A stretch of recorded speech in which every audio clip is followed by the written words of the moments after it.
Good afternoon. It is Thursday, March 5th. It's 1:30, and we are the Education and Culture Committee. I'm Will Jawanda, the chair, joined by Councilmember Shevra Evans and Councilmember Kristen Mink to discuss three important items. First, we have our CIP discussion of the libraries. We're really happy to have the library team and DGS here. And we welcome both directors, Director Graham and Director Dice, and teams. Councilmember Mink is the lead for libraries now, but I used to be the lead for libraries, and I love our libraries. I brag about them all the time. And when I first got elected, I visited all 21 libraries, including in the correctional facility, and held like town halls there.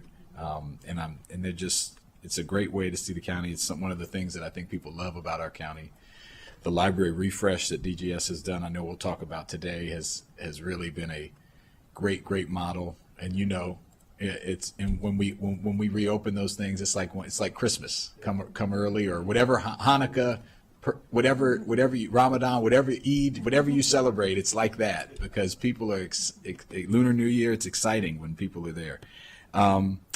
So, and thankfully we just have like a lot of good updates today. So we're not cutting anything, no recommended reductions, at least not today. So we're looking forward to the discussion. Second, we'll receive a class size update from MCPS, which I'm excited to talk about because we have our new staffing standards that are in place. And then third, we will talk about academic performance. But first, let's start with the CIP for libraries. So I'll turn it over, unless the lead for libraries wants to say anything this time. Mr. Ambider. Thank you. Good afternoon. The county executive recommends a total of $83 million in the 6-year CIP for libraries, which represents an increase of $8.2 million or 10.9% from the amended total 6-year cost, which was $74.8 million. The cost increase results primarily from a new cost estimate for the Clarksburg Library, as well as an addition of a project to design and construct a new library at Shady Grove West. The MCP overall comprises 7 items, 2 new libraries, as mentioned, 2 standalone renovation projects, 2 level of effort, and then 1 completed project with some reconciliation on the appropriations. Overall, at the top, I'll say council staff recommends approval of each project as recommended by the executive. And I can go ahead into the first project. Yes, unless there's any comments from either of the directors. Do you just want to go into the projects? Okay, great. Let's go into, and we'll pause as folks have questions on each project. So let's start. Thank you. The first project at the top of page 2 of your staff report is the Clarksburg Library, which provides for the design and construction of a new library in Clarksburg. The executive recommends an increase of $5.3 million over 6 years, which is an 18.4% increase from the amended CIP last year. This stems from additional site work, including parking, extending Clarks Ridge Road, additional DOT requirements for Stringtown Road, and some design delays due to changes recommended by the Historic Preservation Commission. The recommended total project cost is $40.3 million, which is an increase of roughly $6.7 million from the amended CIP. For construction timeline, construction is scheduled to begin in summer 2027 with completion scheduled for spring 2029. I'll just note briefly the design process, as mentioned, has been mildly impacted by an extended review at the Historic Preservation Commission, HPC. However, at this point, at its most recent review in February, the HPC recommended that the project advance to the next stage of the review process. Some of the HPC's concerns include the inclusion of the historic day house, which is on the site, in the redevelopment scheme, and consequently the county plans to explore means of incorporating that day house into both the site design as well as the library programming, and that's reflected in the project description form. Council staff recommends approval of this project as recommended by the executive. Thank you. One question on this. Obviously, every time I'm in Clarksburg, people want to know when this is going to be built, so I appreciate the transparency on the timeline. So we're looking like 3 years from now for an open. Do we believe that's firm? And I know obviously things can happen, but does that feel like we can be pretty certain? Sure. David Dice, Director, Department of General Services. Yes, I think this is a pretty firm schedule. As council staff mentioned, the issue that's really been delaying the project to this point is getting HPC approval. We've gone back and forth with a number of different designs. The final design that everyone's agreed upon has what my staff says more rustic elements to it, as well as actually we had always intended to do something with the house, but now HPC's requested to envelop that more. We've talked with libraries; it'll be part of libraries programming and the like. But so yes, we are prepared to move forward with this with an anticipated opening in March of '29. Okay, any questions from anybody on that? Dr. Graham, Director Graham, anything you want to add? Okay, great. Well, without objection, we'll approve the county executive's recommendation. The next project at the top of page 3 of your packet is to provide for design and build out of a new library in the Shady Grove West community across from the metro station. HOC, the Housing Opportunities Commission, will own the housing development that provides the space for this library, which will be leased via long-term lease by the county. The executive recommends $5.7 million over 6 years for this project, which is new to the CIP this year. Design is scheduled to begin in summer 2026, followed by the start of construction in fall 2027, and project completion in fall 2028. The PDF for this project notes that the library will provide unique and community-tailored programs, and DGS and MCPL staff noted that this could include modular spaces that could be adapted to different types of programs depending on the audience and depending on the time of day. Council staff will note as well, the council received several letters from community members expressing support for this project, and staff recommends approval of this project on the merits. Staff will also note as a new project, there is a broader affordability gap in the overall CIP, but recommends approval of this project as recommended by the executive. Thank you. Yes. Director Graham, anything, or Director Dice, anything you want to add on this I'll one? hand it off to you. Yeah, just As a point of reference, if you're familiar with the Maggie Nightingale Library in Poolesville, it's about that same size. So it's a size point of reference. The multi-use building, the residential building with ground level retail is under contract. It'll be an HOC building, and we'll be leasing that space from them. It's a great location. I meet regularly with the Shady Grove community on a number of different projects. Yeah, to say that they're enthusiastic about this would be an understatement. But I'm going to brag on my colleague to my left. I think the person who's more enthusiastic about how this space can be used is the library's director.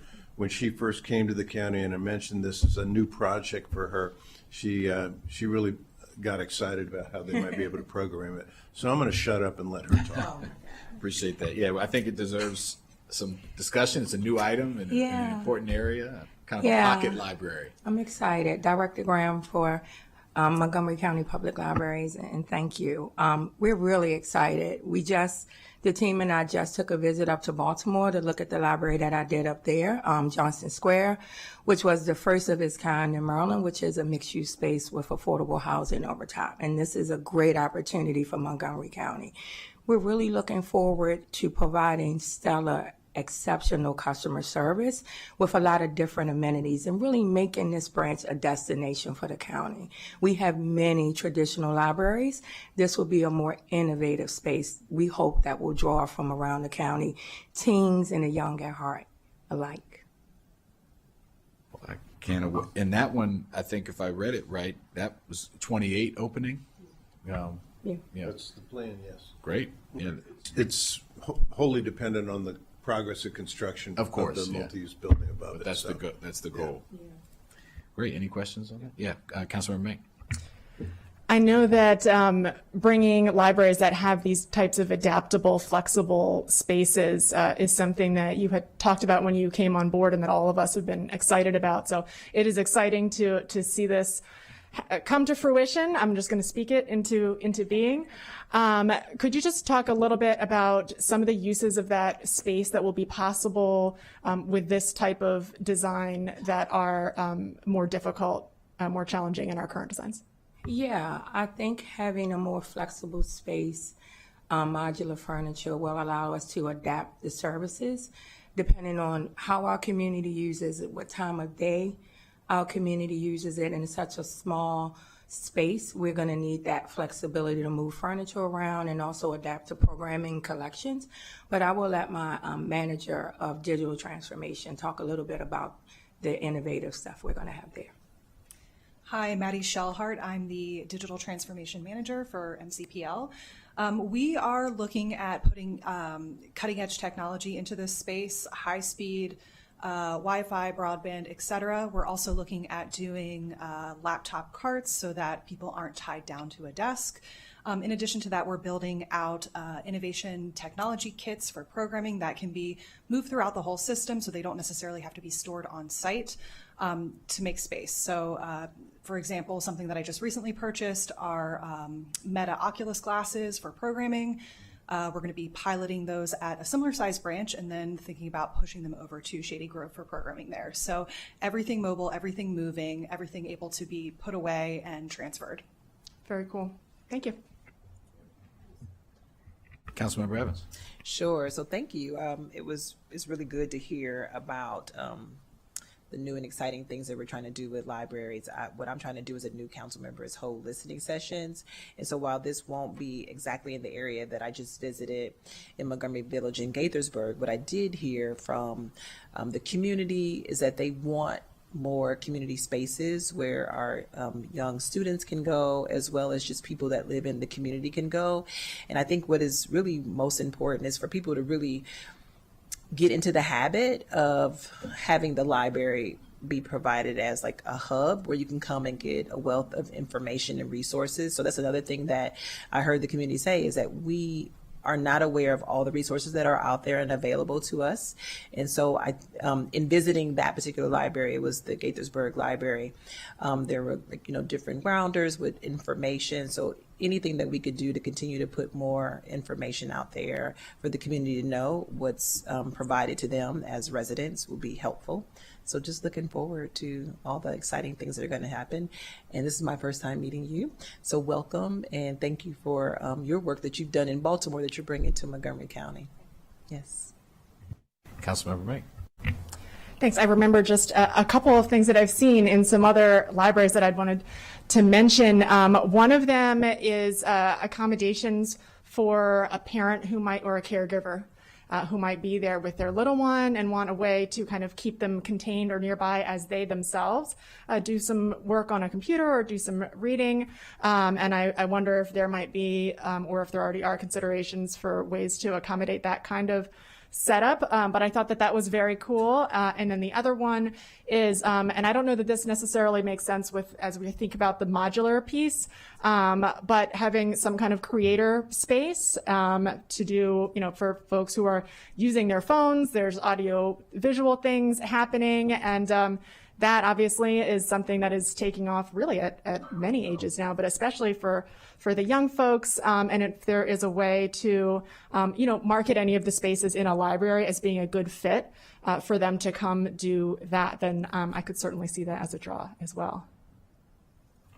Thank you. I think you're talking about the parent and child corrals, where the parent can work on the computer and there's a built-in space. Yes. For the play area for the child while the parent is working. And we're looking at that. We have a lot of space limitations at Shady Grove, but we're looking at that as a particular element in some of our existing branches already. Wonderful. Yeah. Thank you. Yeah, thank you. Last thing I'll say, and this could apply to Clarksburg too, and other libraries, and we have our MCPS colleagues here, to the extent that when you said teens and innovative, there's always a draw. And I've always been wanting to see more coordination with the school system of using the library space in an intentional way for certain groups of students, particularly teens. I know there's some that already happens, but as we're thinking about building new ones, we're forming those relationships early, and I'm talking to MCPS too, as far as just like thinking about in the planning of it. So we when you open up, you can have like whatever schools are in the catchment, there could be some intentional programming. You could figure out transportation. I don't know if any of that is happening now, but it's just something that, as you said that, I know it's always a struggle. I'm channeling all the teen people that I meet at the libraries. They're like, we want them to be here, but we got to get them in the door, and that's always a struggle, I will offer that when we do this project, when we did Wheaton and other projects, we meet with the community in advance and get input. And I know in particular this one, when there's some general layouts, the architects come in and they think, well, we'll do this, this, this. And then the public comes in and goes, oh, no. And so, which is great. That's what we want. It's not the architect's building. It's not my building. It's the people's building. Yeah. And so we got a lot of input from teens in that respect. So there is that awareness, but I do think, and I won't speak for libraries, but I think it's a great idea to include schools' input on some of this too. Yeah, I think you'll be happy to hear. We just started working with the school in Quince Orchard because we have a significant number of teens coming into that space throughout the day and working with them to redesign our spaces, getting feedback from our community on what they would like to see those spaces and recognizing that it becomes a teen library after 2:30. It's about 5 and like the demand for the space and how they use the space, their needs for non-traditional furniture, technology. So we're already working on that and hopefully that will influence our new building projects as well. Awesome. Great to hear. Mr. Ambiner, let's go. Without objection, we'll approve the new Shady Grove West libraries, and obviously dependent on the whole CIP mix, but we think it's a great project. Yeah. Next one. Thank you. Moving on to the 2 renovation projects. The next one is the Chevy Chase Library and Redevelopment Project, which provides for the renovation of the Chevy Chase Library. The executive recommends $5.8 million over 6 years for this project, which is unchanged from the approved FY25 to 30 CIP. The cost for this project is comparable to the placeholder cost of $5.6 million per library that's in the library refurbishment level of effort project. Based on this level of funding, DGS expects that the scope of the work completed for this branch will be comparable to other refurbishments, which may not be fully inclusive of the library's full range of renovation needs.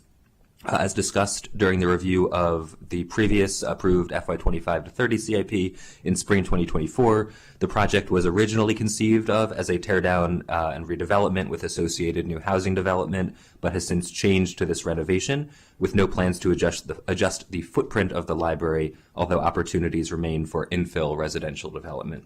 Council staff recommends approval as recommended by the executive.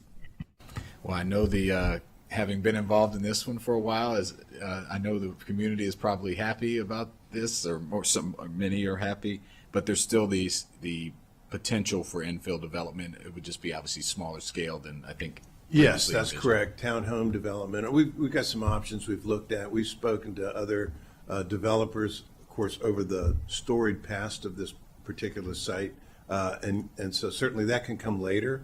But the library is in desperate need of refurbishment, and what it needs in the way of capital improvements overall is not going to be fully funded by this. We are, in fact, point of fact, we are there on site right now, refurbishing the elevator for Chevy Chase Library at the tune of about $500,000. So we'll do what needs to be done.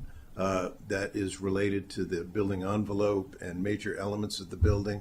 The refurbishment will do the bulk of that, but we're prepared to follow with other level of effort projects to complete what needs to be done over time. Appreciate that. Any comments on this one? Okay, so without objection, we'll concur. The next project is for the rehabilitation and renovation of the Noyes Library for Young Children, which includes changes to make the building compliant with ADA requirements. The executive recommends $1.39 million over 6 years for this project, which is a decrease of $5.23 million from the 6-year figure in the amended CIP. That total project cost remains the same, so the decrease is just due to the project cost moving through the 6-year period. Design has been completed and construction is expected to begin this spring. Council staff recommends approval as recommended by the executive. Another long time project here, I know the community is super excited. I was in Kensington the other night that this is moving forward, but go ahead, Dr. Well, I know that there's been some dates thrown out amongst the Kensington community, so I think for the record in this forum, it'd be appropriate to what's really happening. Right set everyone's expectations. Sure. Sometimes I I feel like my role here is the official wet blanket of the county, but I'd like to be more realistic. The contract with the contractor we expect it to be fully executed and processed by the Office of Procurement next week. Contractor then has between 60 and 75 days to mobilize. Don't anticipate it being a long mobilization period. It's not that big a project. So I don't want to have a groundbreaking just to have a groundbreaking and then have the site sit idle for 6 to 8 weeks. So we'd much rather plan a groundbreaking, not only in better weather, because I'm still paranoid about snow, but do it closer to when the actual work will begin. So I'm expecting in the period between late May and June at this point, just so everybody knows. Appreciate that. Please invite the committee. We You bet. love to be there. Without And a doubt. we'll bring some kids in tow. You know. Any questions on this one? Okay. Without objection. The next project is the first of the 2 level of effort projects, which is the 21st Century Library Enhancements level of effort, intended to keep technology current in existing libraries by updating technology and related support systems. The executive recommends a decrease of $37,000 per year to accommodate a shift of funds from this project to the library's operating budget. And as a level of effort project, costs are expected to continue indefinitely, even though nothing is included in the beyond 6 years cost. Council staff recommends approval as recommended by the executive. Library refurbishment. Anything anyone wants to add on that? I'm sorry, this was 21st. This was 21st Century. 21st Century Library refurbishment. I'm going ahead. 21st Century seems pretty straightforward. Slight decrease without objection. And then next is the library refurbishment level of effort project, which provides for the modernization of all 21 branches over time. The executive recommends an increase of $2.73 million over 6 years, or 9.3% from the amended FY25 to 30 CIP. The cost increase reflects the institution of a placeholder cost of $5.6 million per library for out-year refurbishments in the 6-year period. Currently, refurbishment is ongoing at the Damascus branch, and completion is expected in fall 2026, followed by reopening also in the fall.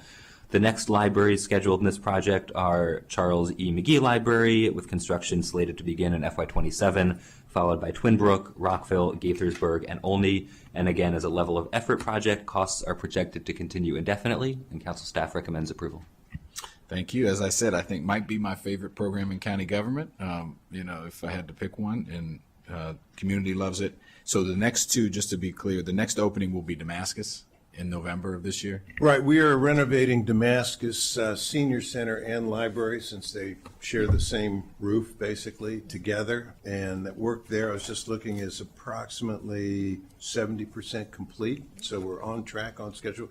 I meet regularly with my capital improvement staff, and this is the one as soon as I introduce it, they say, no problems, on schedule. So 70% complete as of now. We're still looking at an opening probably in November. Great. That sounds good. Just in time for the election. After which we will then begin work on McGee. Yes.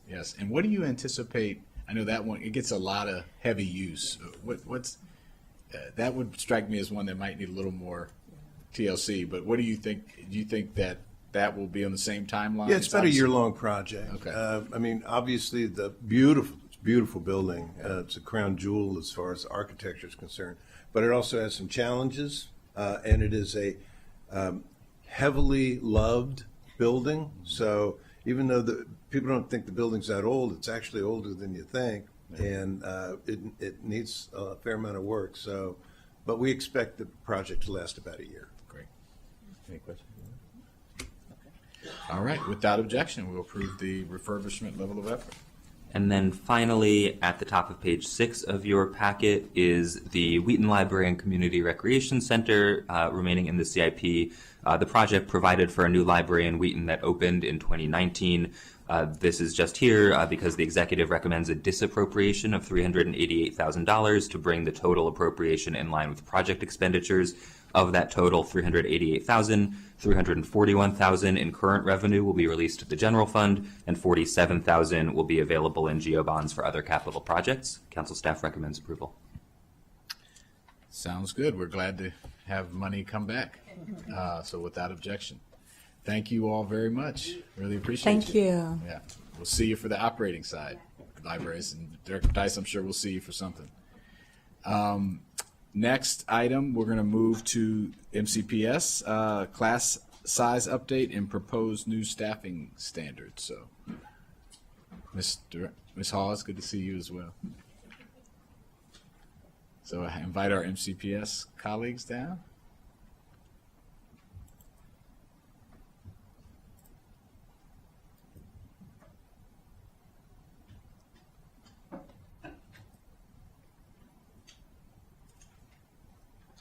So I see we have Ms. Alfonso Windsor and Mr. Francois. Good to see you both. How are you? Good to see you. Hi, good afternoon. Yeah. What do you want to tee us up here? Absolutely. I apologize. I believe Cummings? Mr. Proudy will be back shortly. No problem. But I can definitely guess Rolly. You're well prepared, I know. Apologies. There he is. Oh, I moved too efficiently for you, Doug. Sorry. That's all right.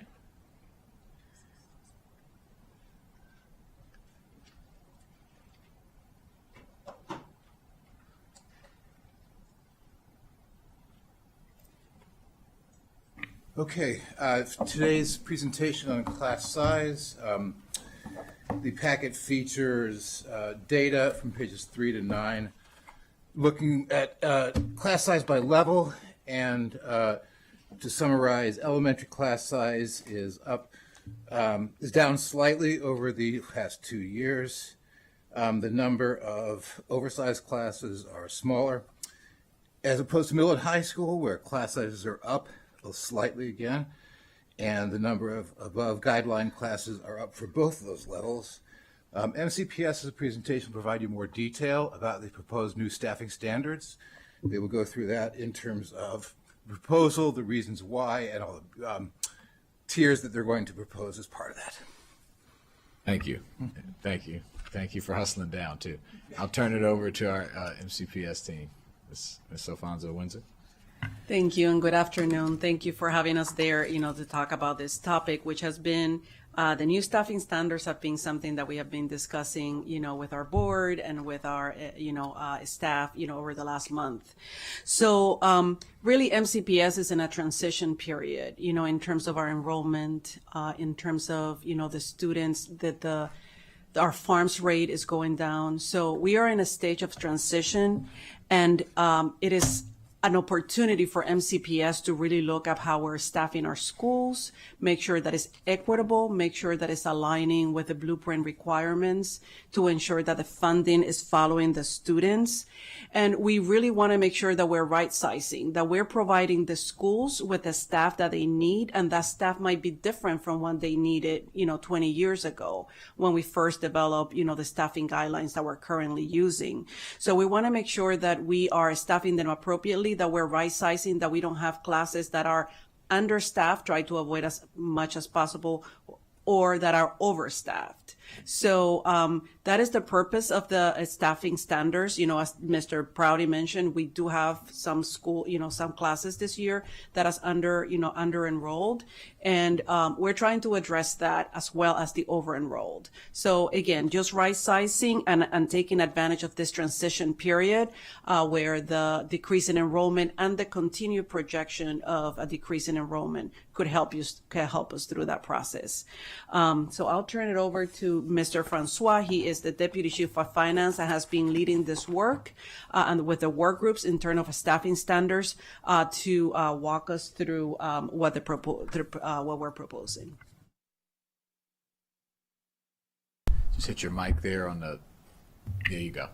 As you notice, this is my first time before Welcome. you. So Alan Francois, Deputy Chief of Financial I'm Oversight. proud of myself for pronouncing your name right. Okay, thank you. I appreciate that. Welcome to the committee. Okay, so in terms of slides, can we go to the goals of the Staffing Standards Project? Okay, great.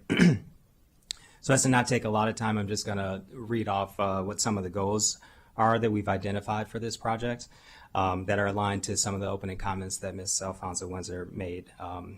So consistency and transparency, that's what we're striving for. We want to make sure that schools and school communities understand how we are allocating resources to schools. Financial stability and predictability, that's important for families to understand and expect certain resources at schools. Differentiation to meet student need, that speaks to our equity component. Targeted support to increase academic achievement, again, addressing equity. Staffing ratios that balance workload. We know it's important for teachers to have manageable classrooms. And then data-based decisions to improve equity. Want to make sure that we're not making one-off decisions based on the loudest voices, but that we're using data to make those decisions. And then we want to be competitive. We want to make sure that we are competitive with our neighboring school districts. On this slide here, this is the why. And why now? So, and our superintendent has made this loud and clear that, financial irresponsibility has been in play, and so we want to have position control to make sure that we are having financial control over our budget and over our resources. We do have a strategic plan to stabilize and reduce class size. This is part of a 5-year effort. Our approach to staffing has not been updated in many years, and we've had a changing county as it relates to our student enrollment. We have staffing guidelines. Those are loose, and so what we're trying to implement are staffing standards. And so our standards, as you'll see in some of the presentation, they're very clear as to what data we're using and how we're making those decisions. So again, this is standards versus guidelines, and this is going to address some of that transparency and equity and adequacy in our system. And we need to build a model that can be adjusted annually. So if you've seen the staffing standard and implementation plan, it says working draft, and that's because we are listening to a lot of different stakeholders. We're doing that now this spring. We did it over the winter, but we'll continue this during the implementation of these staffing standards. So on the next several slides, I'm going to cover a few high-level topics. So first, I want to give you a sense of what some of the key inputs and influencing factors were that we used to develop the staffing standards. And then second, we'll review classroom staffing ratio information and proposed staffing standards for classrooms at all school levels. And third, I'll review for you the proposed changes to special education and English language development. And then finally, I'll close out with our implementation plan, which is over several years. So on the slide that's up, the primary influencing inputs and factors that were utilized to develop the proposed staffing standards are our farms data, school size, and class size information. So again, farms is free and reduced price meals, right? We believe that the most concrete predictor of academic performance is correlated to farms. National studies have found significant achievement gaps between children from different socioeconomic backgrounds before they even start kindergarten, with low-income and minority children lagging in reading and math skills. So one example of this research was done by David Burkham and Valerie Lee. So our response to this is having a tiered system of staffing support based on farms rate, designed to differentiate additional support where we need it most. The second influencing factor, school size and enrollment. So enrollment is a bedrock input in staffing for any school district and can impact service delivery if not managed properly. Our response to this one is differentiated additional staffing support for larger schools and schools with larger target populations. And then finally on this slide, class size and workload for teachers. The impact of workload on teachers impact academic performance. And so the response here is reduced and differentiated staffing ratios better account for workload considerations to promote stability.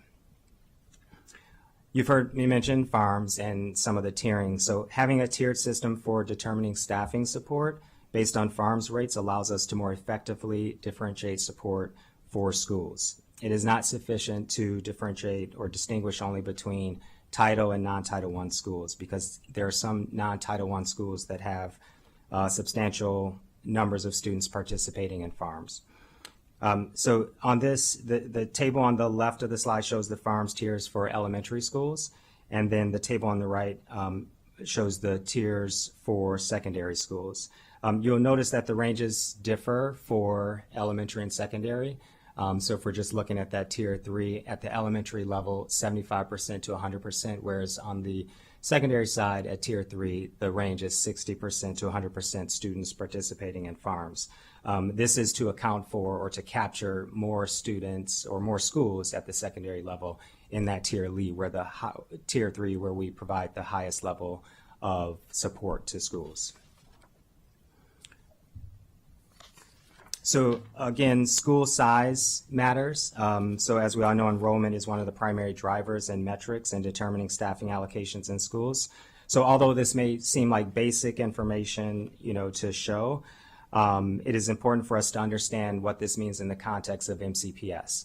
And so having an understanding of average, large, and small enrollment size schools allows us to examine what is adequate and equitable staffing at our schools across all staffing categories. And so we just voted here on this slide just to remind or inform people of the average school size for our elementary schools, middle schools, high schools, and special schools. These help to us in determining some of our staffing ratios, our thresholds for determining what those ratios should be by looking at that small, average, and large school size. The second high-level topic is our classroom staffing ratios. And so we believe that better staffing ratios promote improved learning environments for both students and staff.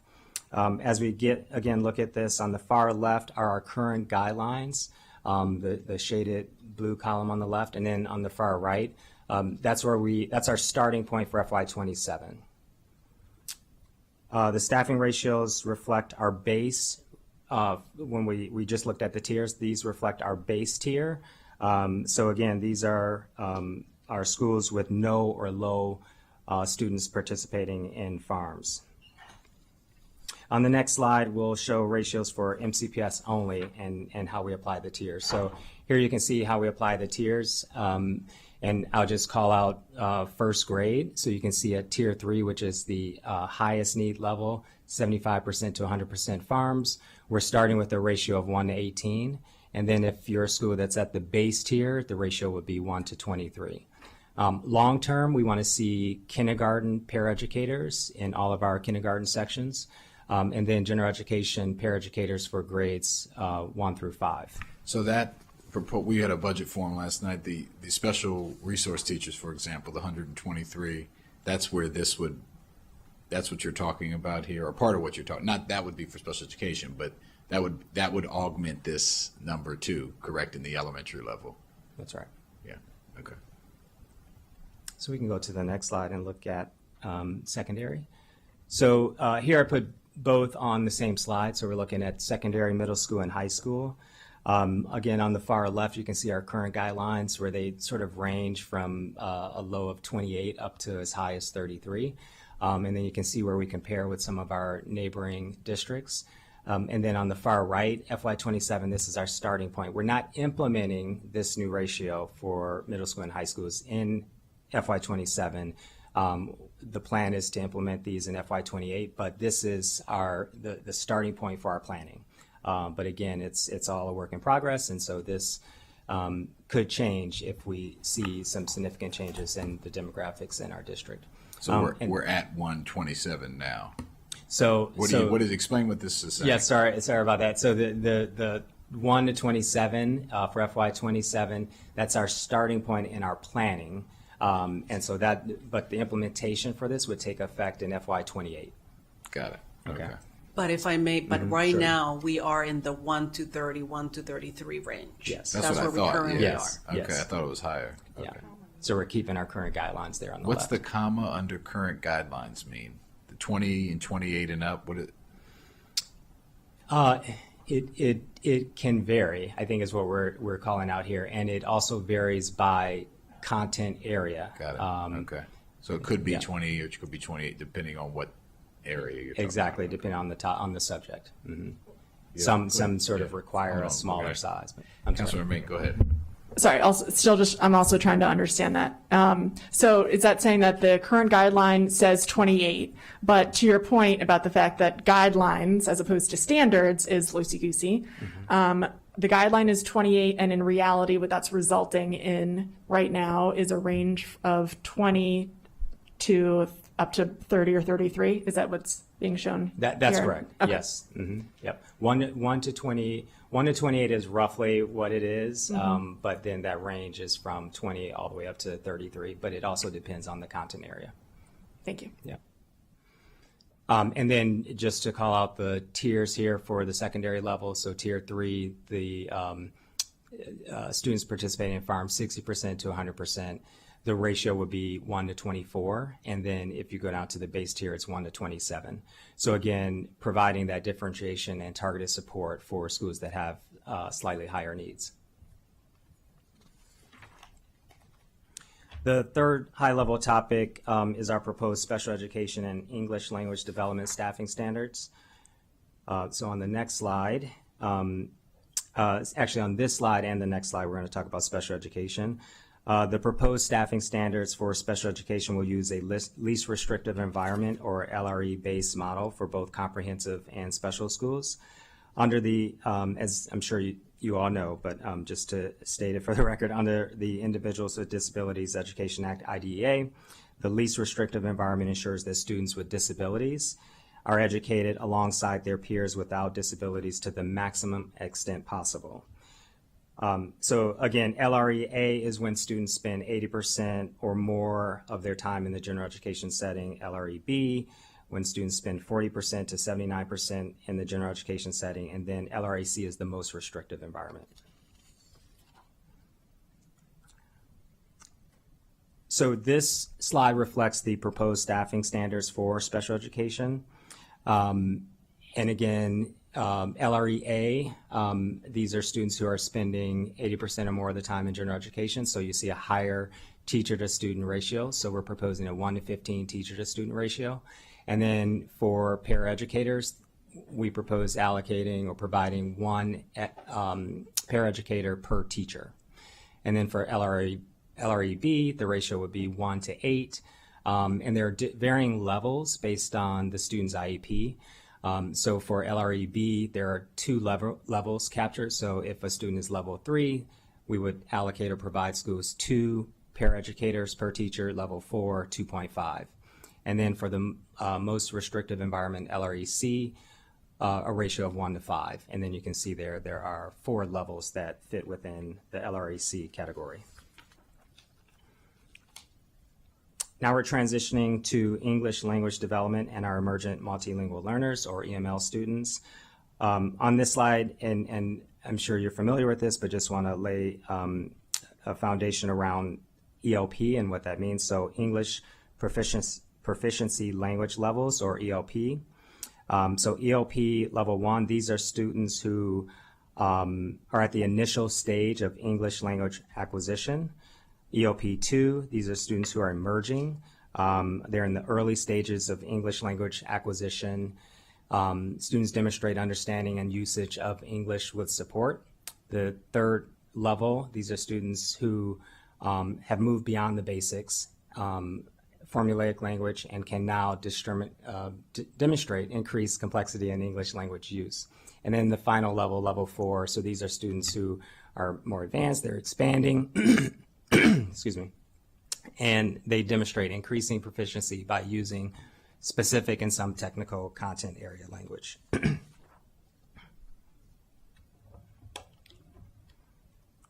Take a sip here.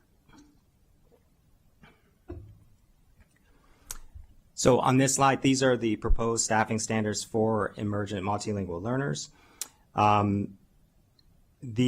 So students who are at levels 1 and 2 require higher level of support than students who are at levels 3 and 4. But you can see that we group them into 2 groups by grade level. So students who are at level 1 and 2, they are part of group 1. And so for K to 5, we're proposing a 1 to 30 ratio for those students. And then you'll see that ratio increase For group 2, these are students who are at levels 3 and 4 because they require less intensive supports. And then you see that kind of cascade throughout the grade levels. So for grades 6 and 8, 9 and 12, as students matriculate through the grades, then the ratios decrease, but then they also decrease based on the levels and grouping of the students.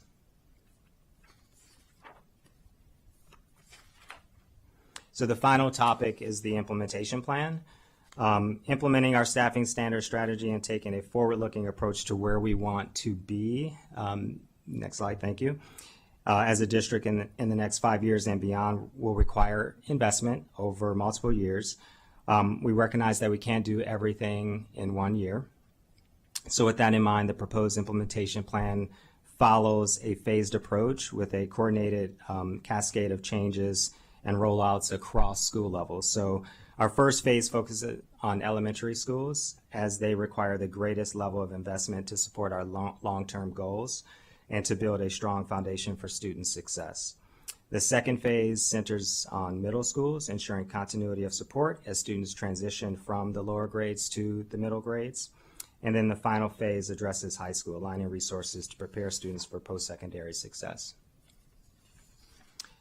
We do plan to have a 6-year part of this where we evaluate and review our progress to ensure that we are on track and to see if we need to make any adjustments. On this slide, if I could just pause you for 1 second. I was notified there's some technical issues with the video on the council's website. Folks can hear the meeting, but they can't see the slides or anything. So you can turn to YouTube.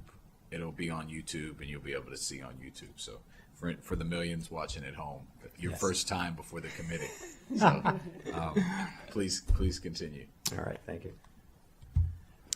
So now again, we're talking about implementation. And so want to first cover special education and emergent multilingual learners or English language development. So these first 2 buckets reflect our special education implementation. Some of this you heard earlier in the presentation, but for FY27, we're implementing LREA ratios for teachers and paraeducators at the elementary level. And then for our elementary and special schools, we are providing additional special education resource teachers or RITSEs. And then for the years FY28 through FY2031, we're going to implement LRE B and C at the elementary level, LRE A, B, and C at the middle school level for FY29, LRE A, B, and C for high schools at or in FY 2030, and then for special schools, LREC, all students in FY 29. And then for our emergent multilingual learners, elementary schools in FY 28, middle schools FY 29, high schools in FY 2030. So what are you going to talk about what that would mean in people at some point? Is that in this presentation? That is not in this presentation. Okay. I'd love to see that. I know, for example, that the elementary and special schools, the RITSEs, are in the budget this year. So I know, but I think it would be good to have that, the people, even though this is over years, what that would mean over time so people can conceptualize the numbers a little bit. So maybe if you could follow up with that.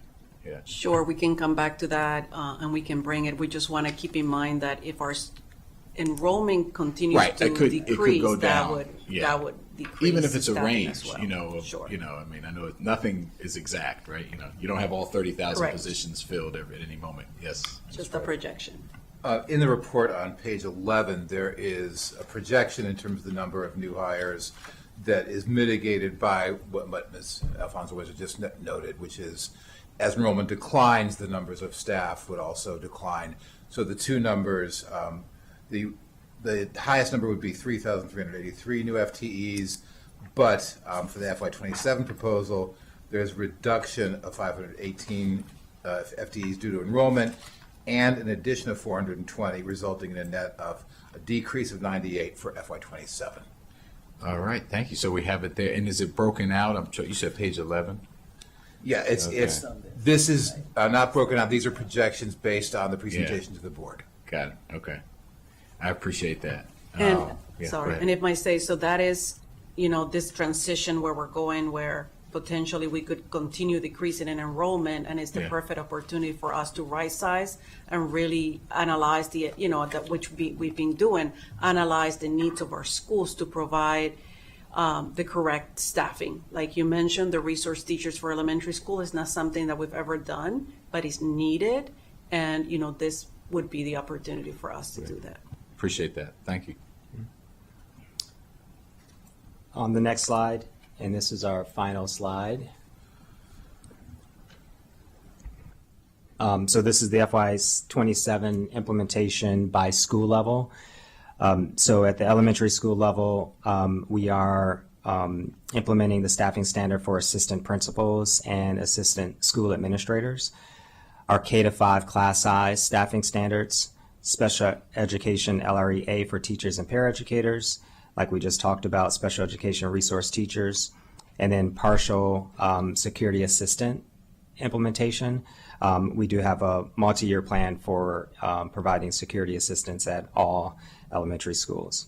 And then for middle schools, there's no implementation for FY28, for FY27. We'll pick that up for FY28.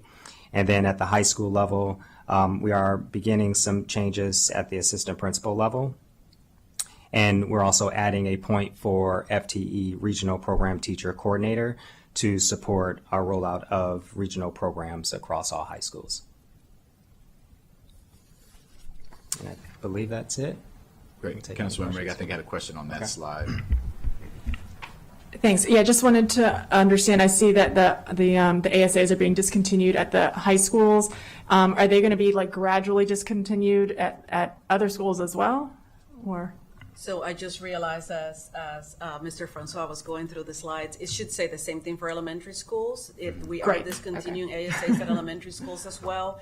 Middle schools, we paused that implementation and we are projecting to implement it in FY28 at the same time that we're looking to add a testing coordinator positions at those schools, which will take on some of the responsibilities of assistant principals as to not impact schools too much.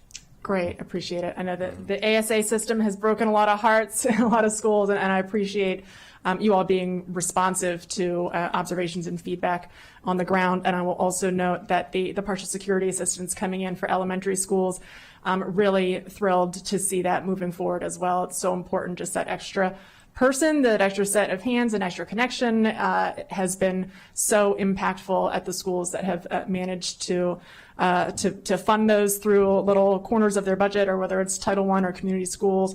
It's been really meaningful. So great, thank you. Hopefully we can do that. Awesome. That was the presentation. You were at the end, right? Correct? That's it, Okay, yes. so I'll ask just maybe one or two questions, then I'll turn to Ms. Evans and Ms. Mink about Councilmember Mink and Evans about their questions. So one of the things I had stuck out to me, the staffing standards established for the Tier 3 kindergarten ratio were 1 to 20 for schools with the highest farms rate, 75 to 100%. The current guideline for Title I and focus schools is 1 to 19. So could you just explain, and I know the guidelines are squishier, but just when you just look at those numbers, it looks like it actually could go up, like the standard versus the guideline. And could you explain? So that would be for the highest poverty schools, the guideline, the standard would be higher than the guideline, at least in kindergarten. Could you just explain that to me? Do you see what I'm asking? So I'll take it, and I might be, so the Tier 3 is obviously the highest tier of farms. Yeah. Right now, the staffing is 1 to 19. We're proposing 1 to 18. Oh, I saw it was saying it's 1 to 20 somewhere for Tier 3 kindergarten. No? No, it's 1 Okay, to I 18. just misread it. Okay. There have been several iterations of this. Okay, So maybe I just saw an keep in earlier mind, version. Yes. So Okay. we have, and we didn't go with a lower or a lower ratio because part of the proposal is to eventually have a para-educator at every kindergarten class. Right. So then the ratio of adult to student would Will go decrease, down. more substantially. Okay. All right. So there's no intention to go up then, that seemed counterintuitive to me. So that's why I was asking. Okay. So I saw that the total number of classes above the guidelines have increased at both middle and high schools this year, even as the percentage in the optimal range has improved. What schools are driving that increase, and is there a relationship between over guideline rates and the school poverty levels, as I would assume there is? But So I think, we're seeing the highest decrease in enrollment at the elementary school, right, as the cohorts are going up. When it comes to high schools, the principals and the schools have a lot of flexibility on how, based on their schedules that the students, that the classes that the students select, how they're going to do the master schedules. So that's why you're seeing, from lower ranges to higher ranges. It all depends on how the principals determine that they're going to break out their master schedule. Right now, and this is the difficulty that we're trying to alleviate and make sure that we no longer have with the staffing standards, is if your class is going higher, you receive more students, the principal has to make a request. We evaluate that request, and then we make the decision based on many factors on whether they will get an additional teacher or additional 0.2 or 0.4, so that they can look at that and decrease some of their class sizes. So this is where the subjectivity, and if you're the squeakiest wheel, you Correct. get it, and someone else who just doesn't advocate as well might not. Correct. So that's what we're trying to do with the staffing standards, is look at that in terms of, instead of a principal say, I have a higher class size, I'm having some difficulties, making sure that I'm maintaining, a manageable class. Can I get an additional 0.4? With the elementary schools now, what we're doing as we move into the staffing standards, we're going to evaluate their enrollment at points throughout the year. So the first touch point this year is going to be April 15th, then May 15th. We'll run all the school numbers. We'll see where their classes are sitting, and then allocate a teacher to that school based on those numbers and based on the guidelines, instead of waiting for a teacher, for a school to tell us we need more. And that's the same thing that we're going to go with high schools and middle schools. And we're also establishing ranges. It's not just a ratio, it's a range and a minimum and a maximum. We know that we don't want an elementary school to sit with 9 students in one class when we have another one, right, that might be at 24. So we're establishing the minimum and those maximums to ensure that there's equity, and that we can look at it and allocate as needed, instead of waiting for those political, things like the principal allocating for additional staffing versus somebody that makes do with what they receive. I appreciate that. I'll pause there and go to my colleagues first. Councilmember Evans. Sure. Great to see Ms. Alfonso Windsor and Mr. Francois. So I will say this, I like the intentionality behind what we're doing with the staffing, because it also, and you stated it in the presentation, that you're really looking at the student needs in the classroom. And I appreciate that. So one thing I was, one of my questions you addressed, is in our packet, but you also kind of alluded to that. I was going to ask, so as the council, it would be very helpful for us to anticipate what the staffing needs are going to be. So I like how in the back you told us that in FY27 there will be an anticipation of a reduction of 518 FTEs. Is there a way for us to see maybe 2 or 3 more years, at least for the years that you mentioned, that you're going to try to make the adjustments? Like you have 28, 29, and 30. I don't have the slide presentation in front of me, but the years that you are looking to gradually make the changes, if we could see the adjustments or fluctuations, it would also be helpful to anticipate what might be needed or not in terms of budget. And as a former board member, we always, every budget, try to ensure that the ASAs were out of there, right? Because we know how much of a heavier lift it was for schools to do the work if they weren't recognized as an AP. So the discontinuation, is that all dependent on funding, or is that's based on the budget ask currently? It is, obviously, everything is I know, based I'm just on making budget sure. ask. I didn't want people to think that it's already. But done the away change with. for that is, it's, to be honest, a little bit simpler because it's moving from a position that is 11 month to 12 months. So that's really where, a lot of the budget impact would be, which is substantially more than created a brand new position. And again, the staffing standards address a little bit of that too. In the past, it could be that a school might have 2 APs and an ASA. The staffing standards might, because now we're looking at tiers. We have never looked at tiers at the higher levels. It could be that then it's 2 APs, right? So I don't think that is really going to be a change. Okay. Depending on the budget, I think that is everything. I mean, obviously everything is up, but Absolutely. that is not something that we are, that we're looking at. But we never know. Okay. And then with the changes that are being discussed, should we have heartburn about, although we see how it's going to come down the pike, that enrollment is, consistently, or it seems to be consistently decreasing, there's always at the end of, remind me, it's the end of September, and then we will look at what the numbers are going to be. Are we thinking that the numbers are going to not be that high, that would require additional support in the classroom? I know you stated that the different times of the year that you're going to look and just do those checkpoints just to make sure, so you can make sure that you're staying on point. But do you think that it'll be that much of a fluctuation? Because usually it's a couple hundred. I mean, I know in past it's been like maybe 1,000 additional students, but And that is what we're having difficulty right now because we really don't have trends. We're seeing enrollment decreasing, and we haven't really been projecting enrollment to decrease. We're always kept hoping that we would recover, after the pandemic, but it has consistently gone down. So we're now seeing that for the last 3 years, we have lost like 5,000 students easily. The enrollment has kept decreasing this year. It hasn't gone up, from October 1st. We haven't, in the past, we would get, the immigration policies have changed, right? So we would go students throughout the year. We're not seeing that pattern anymore, at least this year.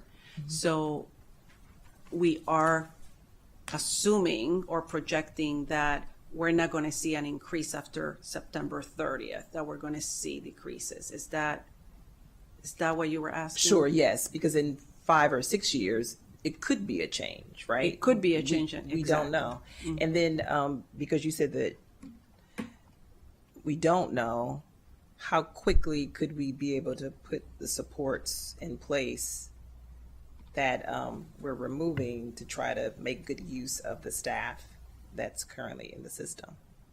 So, and I asked you a question that I know you actually can't answer, but just the thinking. Yeah, and we have to look through that, obviously. We have to constantly be analyzing where our trends are going, because we're going to need to shift. As we're shifting slowly for that decreased enrollment, then we can, once that increase starts, we can shift to that too. And that's why we're making that shift to staffing standards right now, to make sure that our schools are substantially staffed appropriately, so that if we start seeing that the increase in enrollment is not a hard shift. Right. And that's really what my question gets to. Is it going to be a hardship? So then one last question before I turn it over to my colleagues to ask. Now, will this look like more professional development for the people that will now come into the classroom? I know they have the skill sets and the expertise, but being in the classroom on a more regular basis, is that going to equate to more in the area of professional development, or not so much? So part of our budgeting ask, or part of the superintendent's, budget request is there's a big commitment or request to fund more professional development. I think that is a need we have overall for safety, for tier 1, instruction and so on. So it's something that we need to start doing now, regardless, just to make sure that our staff is, fully capable of taking on, anything any instruction and any shifts. Thank you. Really good questions. Councilmember May.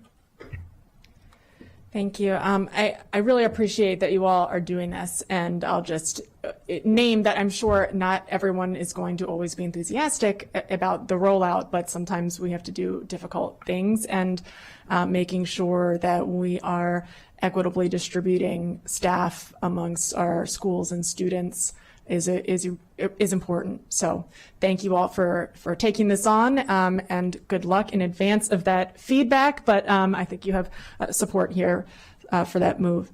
And then wanted to just make sure that I understand what standards means versus the guidelines.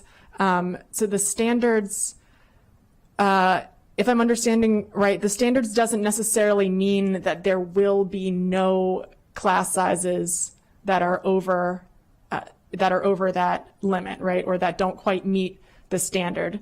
And I just want to, so we can be clear with the public, but it means that all schools are going to be judged equitably. So we're going to look at you're going to look evenly at all the data as opposed to by the request of principals, as historically been done at regular points during the year, and trying to get everybody as close to those standards as possible based on the data and the sensible algorithms that you all have put together. Yeah, I would say that's true. And when you look at our current guidelines, there are no caps that are associated with that. But with the staffing standards and having the ranges, we are putting a cap at the max end, right? So I'm just going to pick a number here, but if we're saying that for one of the tiers, the range is 16 to 21, that means that for that grade level at that school, they will not see a classroom that's over 21. Or if it's another range where the cap is 20, they won't see a classroom that's over 20.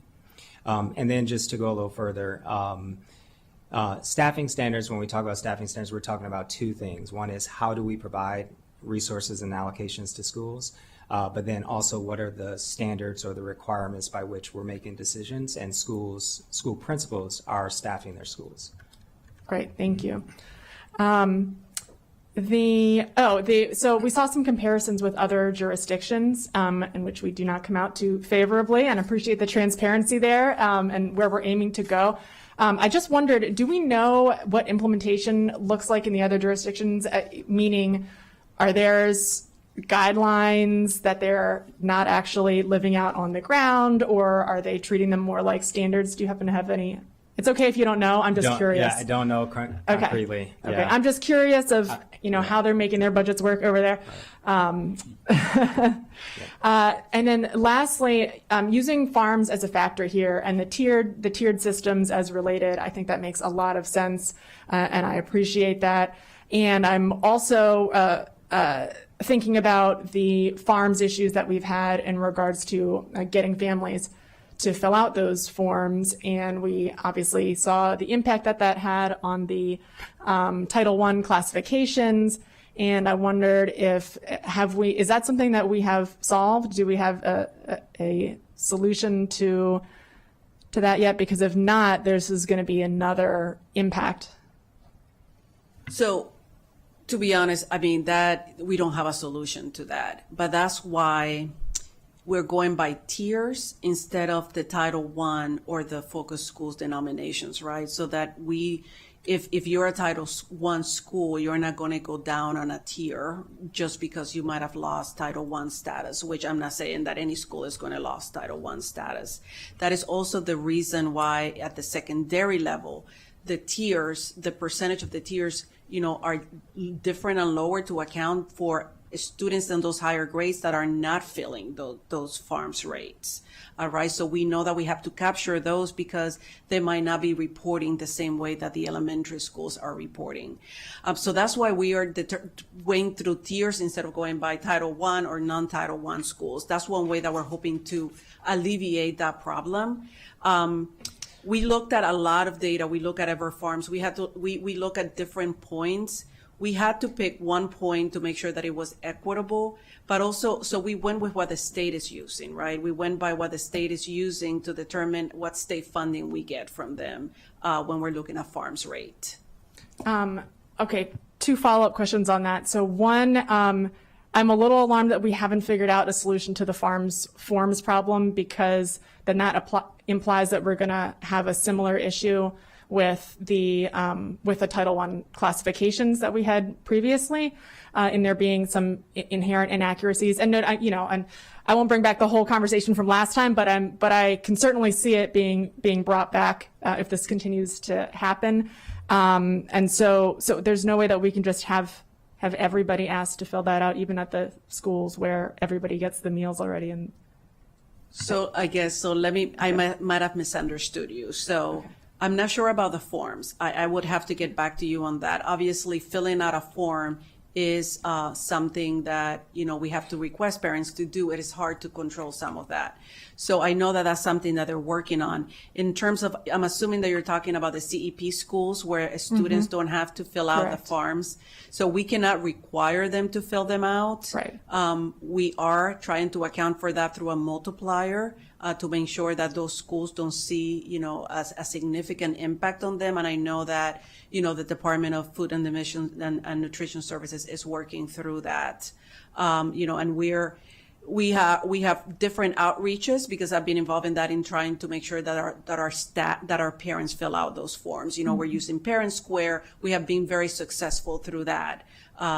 So I'm sorry, I misunderstood your question in terms of the forms. I was thinking in terms of if the parents are not reporting, how we account for that. And that's what we're having the different tiers, and not necessarily aligning that to their Title I status. got it. Okay, appreciate it. And I'm glad to hear that. I mean, I think the outreach and all of those are important factors to be using here. Of course, we can't require it, but we certainly, obviously, there's other ways to achieve that goal. I just want to make sure that I hear you that you're not using the Title I classification to set the tiers. However, if you're using farms data that comes from the parents filling out the same forms that we use to figure out Title I, then we're going to see a similar situation here. So appreciate you coming at it from several different angles here, and the awareness of that. As we move forward to it becoming more relevant in this coming school year, I'll be interested, and I'm sure others will as well, in understanding the impact and the results of the different interventions that you have in terms of remedying that Title I classification problem, the outreach, and so on and so forth. Last question on this. It's true. All right. Last question on this actually is, so for special education, different students have different numbers of hours of services that they're required in through their IEP, et cetera. How is that being taken into consideration? So like, for example, if the ratio is 1 to 15 for the elementary school special education teachers who are working in the least restrictive environment A, of those students, though, you could have some who have 1 hour a day, and you could have some with many, many more than that. Is that being accounted for? How is that being accounted for? So we know, that is something that has been brought up, and I wish that our special education, the Chief of Specialized Services was here, because she does have a vision and a way to implement that, and that she will work with the administrators on how to manage the different levels of support at that LREA that students have, because we do know, like you mentioned, that the implementation or the resources have to be aligned with the IEP and the hours based on that IEP. But it is part of that rollout and the training for our support for our administrators to be able to use their staff, how the vision is. Okay. Ultimately, this seems like a math problem, and just, figuring out the right algorithm to make all of this work. But obviously, making sure that we get this right is going to have a huge impact on the ground. So as that plan comes together and firms up, I'll be eager to hear and understand the details. If I can just say one more thing. If you were to look on our website and you were to look at our documents, this staffing standards is marked as a working draft. And it will continue to be a working draft for months to come, because as we pressure test, this new model, as we listen from our stakeholders, as we look to the future and, the implementation rollout, it is going to be a work in progress. It is not finalized. We can make tweaks, we can listen to our stakeholders, and we can address, any issues that come up. And that's what we're targeting it as a work in progress, because again, it is a big project that we have undertaken, and we want to make sure that we're making the right decisions that will impact the students positively. Absolutely. Thank you. Councilmember Evans. Sure. And to that point, you said that you will be listening to your stakeholders. Is that also, and I'm making the assumption that it also includes the administrators, because they will be the ones that could really see on the ground if this is working. I think for me, what I keep thinking about is that we should and can assume that there are going to be gaps, because what you stated earlier, not everybody is filling out the form to be able to get that information to determine whether or not they should be getting additional services. And so, like, what can be done, or is there any anticipation of a school might immediately, I believe you stated this earlier, but I just keep thinking about not everybody fills that form out, as Councilmember Mink has mentioned, and what that could look like. I'm thinking about the administrators as well. I'm sure that it's sort of a safety net that they were able to hold on to a spot or two or three, anticipating, depending on their school, what student they might get coming through the front door. So as a former parent, not only as a council member, but as a resident, those are things that I think about, because we want our students to get what they need immediately. And because we have a high percentage of students on free and reduced price meals, right? And then the Ever Farms, right? That's just a concern. So I know we've made this shift, and there's been intentionality towards student needs, but I'm just thinking about how are we thinking about, and I know you're thinking about it, right? But I'm trying to translate that to the community, that there is thought about what can be done, and making this change and shift, and will be different.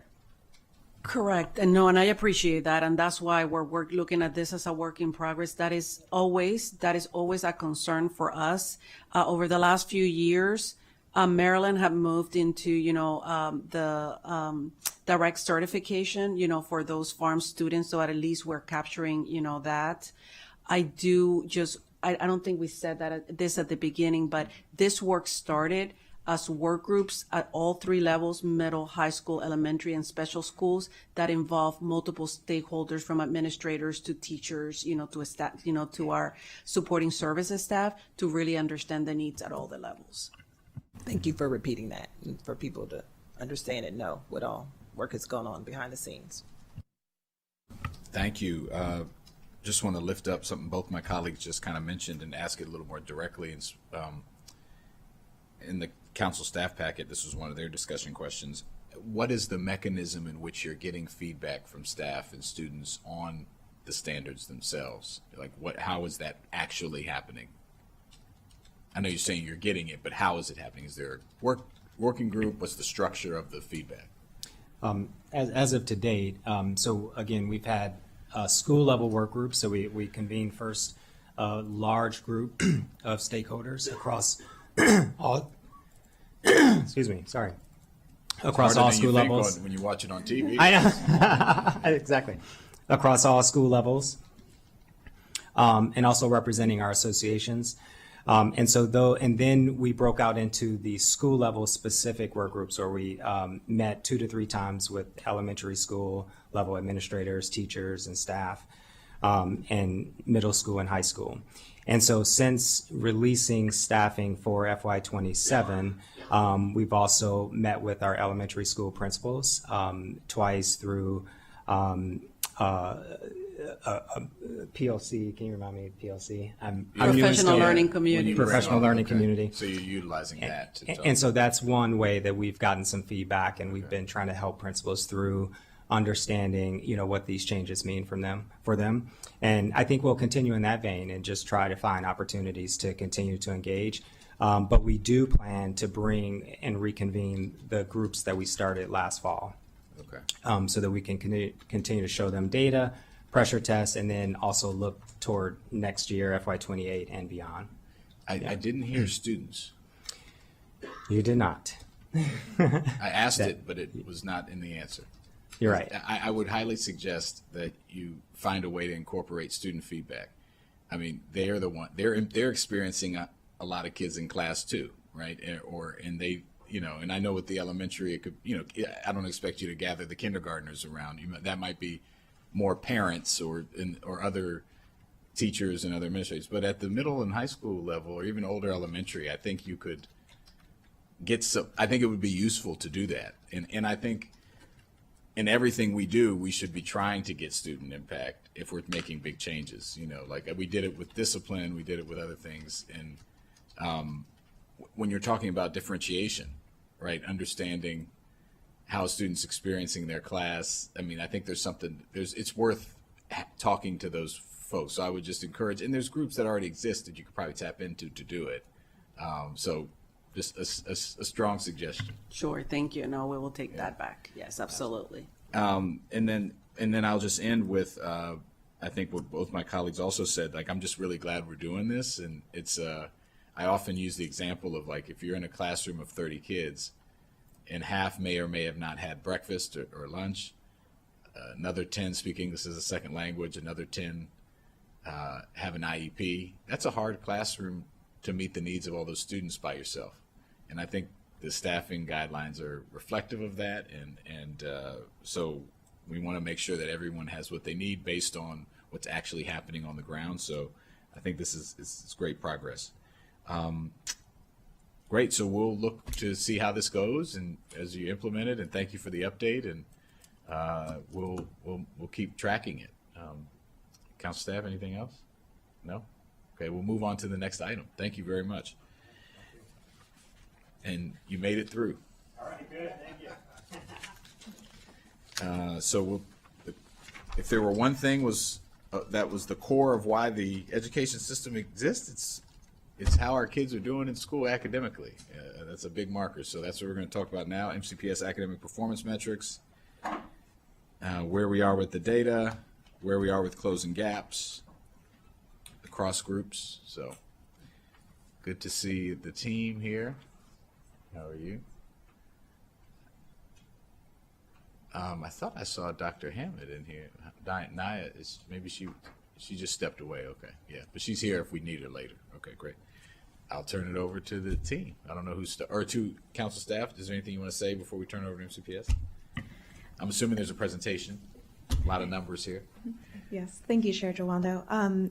Just to briefly frame the conversation for academic performance metrics, we have information that will be shared through the comprehensive presentation prepared by Dr. Moran, Dr. Addison, and Ms. Porter. In two main buckets, the first being the Maryland School Report Card for the 2024 through 25 academic year, and the second for the Maryland Comprehensive Program MCAP scores for English Language Arts and Mathematics. And then there's also information interwoven on how the curriculum is being used to support student achievement. Wonderful. Turn it over to the MCPS team. Dr. Addison. All right. Good afternoon, Councilmember Jawando, Councilmember Mink, and Councilmember Evans. It is a pleasure to be back in front of you again to share an updated view of MCPS's performance as we continue our future-ready journey. I'm joined by my colleagues, Dr. Peter Moran and Mrs. Nikki Porter, to discuss our strategic performance outlook.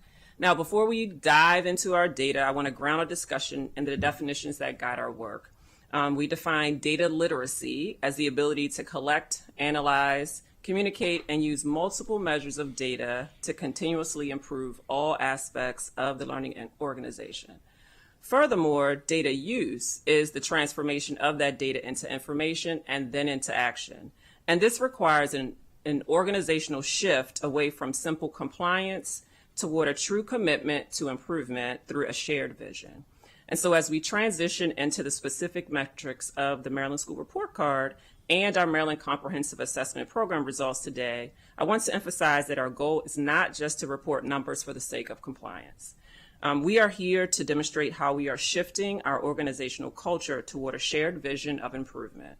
You will see today how we are moving beyond data literacy, knowing the numbers, and into data use, taking the specific instructional and systemic actions necessary to ensure every student in MCPS is future ready. So let's look at how that vision is manifesting and into our current performance outlook. So our commitment to academic excellence is anchored in our 2025-2030 strategic plan. We have established a 4 or more mandate.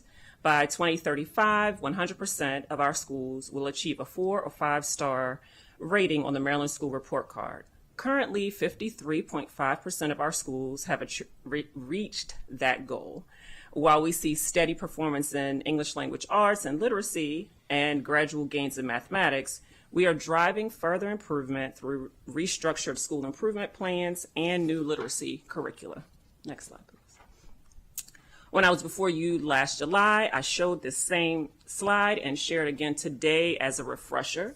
The Maryland School Report Card is the state's official accountability system aligned with Every Student Succeeds Act, or ESSA. Its primary purpose is to ensure transparency and monitor whether we are serving all students equitably, regardless of background. And this transparency provides our families and policymakers with accessible data, including the 1 to 5-star ratings that connect directly to our strategic plan's academic excellence pillar. Continuing with our intentional connection to our strategic plan, our focus for today is connected to Goal 1, academic excellence. All students will demonstrate high levels of student academic achievement and growth. Objective 1 under Goal 1 of our strategic plan specifically states that MCPS will have the highest academic performance in Maryland as measured by the state report card. This slide illustrates how every data point we track is a reflection of the core objective. This isn't just about numbers, it's about our commitment to the community. As part of our FY26 budget, our return on investment commitment 2 is the 4 or more mandate. We are holding ourselves accountable to ensure every school in this district is a high-performing 4 or 5-star institution by 2035. Looking at the 3-year trend, you can see our movement. For the 2024-2025 school year, we have 18 schools at 5 stars and 89 schools at 4 stars. Notably, we have significantly reduced the number of 2 stars from 15 down to 6. Please note that certain special schools or those with small student populations do not receive star ratings to protect student privacy. Next. The state accountability system is based on 100 possible points across various indicators that vary by grade span. This slide details how the total points are divided across the various indicators for elementary, middle, and high schools. With the visual on the right, there's a green outline for the first 2 indicators. This is because I want to ensure you are aware that those first 2 indicators rely heavily on performance of students on the Maryland Comprehensive Assessment Program. At the elementary and middle levels, 45% or 45 points of student are based on student performance on state assessments. I also want to share that I personally served on the Maryland State Department of Education Accountability Advisory Committee. Our purpose was to extend the work of a state assessment and accountability task force, and as a committee, we reviewed and made 6 recommendations for the Maryland School Report Card. And so I elevate this now because there is currently another accountability task force convening that will likely bring recommended revisions to this very system. So this slide details the overall district performance on the Maryland School Report Card at the elementary level.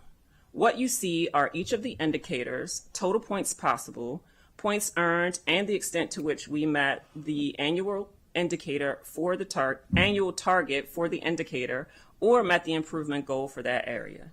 The purple shape on this slide and the following slides are areas of opportunity in the district. So at the elementary level, we earned 11.2 out of 20 points on the academic achievement and 21.1 out of 35 in academic progress. Now, while we met improvement targets in English language proficiency, we did not meet the overall annual target for academic achievement. And this is where our data use definition comes into play, moving from these numbers into targeted actions. Next. Middle schools earned 10.2 points in academic achievement and 20 in academic progress. We are seeing positive improvement trends in both academic progress and English language proficiency at this level, though we still miss the annual target for the achievement component. Our area for opportunity here is progress in achieving English language proficiency, which is based on performance of multilingual learners on the WIDA Access Assessment that is administered in the early part of the calendar year. High schools earn 30 points from the academic achievement indicator, where we currently sit at 15.4 points. We are performing well in graduation rates, but have identified progress in English language proficiency and school quality and student success as critical areas that we need to work on. I will now turn it over to Dr. Moran, who will share our data into action strategies. Thank you, Dr. Addison. I'm Peter Moran. Grateful to be with you guys here today to talk about this important work. And like you said, Mr. Jawando, the core mission of what we do every day. Like Dr. Addison shared, MCAP and the Maryland School Report Card remain our primary measures of academic performance, growth, and equity across all schools. Our data shows steady performance in English language arts, gradual improvement in mathematics, notable gains in Algebra 1, with persistent gaps that require targeted attention. All school improvement plans have been revised to directly reflect state accountability indicators and MCAP performance trends. What you're looking at right now on the screen is work that we did with our principals to essentially shrink down the school improvement plan like we had previously presented to you to be something that is not only digestible for our school staff, but for our communities as well. We had a time period there where we were pumping out 40-page school improvement plans, which was difficult for all of us to wrap our heads around. The SIP now prioritizes student proficiency and growth targets, and I really want to hone in on the importance of growth. While we look at student achievement, it's important for us to really focus on progress. Progress for student groups, progress for individual students, and so that is a focus as we go through the monitoring process of the SIP. And of course, closing achievement gaps, the leadership and instructional capacity, which Ms. Porter will talk a little bit more about, and the alignment to the MCPS Future Ready strategic plan. These revisions strengthen accountability and ensure that improvement efforts are data-driven and measurable. Our updated planning process ensures every school is aligned to the Maryland Accountability Framework, and principals and leadership teams are using that report card data to guide instructional decisions and resource allocation. If we go to the next slide, please. So building on previous discussions, cross-functional teams remain a central strategy for school improvement. Cross-functional teams bring together academic, operational, and support offices to provide coordinated assistance. These teams customize support based on each school's specific data profile and needs. So when I think about the key reflections and actions, by aligning SIPs, MCAP analysis, and cross-functional team deployment, MCPS is maximizing the impact of budgeted resources. The revised school improvement plans reinforce the shared responsibility. The cross-functional team structure enables us to customize support and give school-specific solutions that are timely, relevant, and action-oriented. Together, these strategies ensure we remain focused on support and seeing growth in student outcomes. I will now turn it back to Dr. Addison to share more about the MCAP and connections to our strategic plan. Just one quick question on the SIPs. Yeah, I'll ask it. So we had talked about previously, we were having a side conversation, about the anti-racist audit data being included as part of the school improvement plan. I didn't see it reflected there, but I just wanted to give you an opportunity to say how is that incorporated? So that is really just the public-facing page that contains the student Yeah, I figured that, achievement yeah. and really the components of the report card. Within each school improvement plan is actually monitoring plans that directly correlate back to, under culture and climate, the anti-racist audit. So it is a part of the school improvement plan. We've created a front-facing, really one-pager that schools utilize. Back in the days, almost if you think of the linkages chart, where you could have the school improvement plan included on one sheet. So, but that data is informing. Correct. It's on the back end. It's informing, and it's also being utilized when we disaggregate our climate results by race and focus groups that we're utilizing in schools. So that is a key component to school improvement. Yes. Okay. Thank you. Okay, now let's pivot to the Maryland Comprehensive Assessment Program data, which provides the foundation for many of the report card indicators we just reviewed.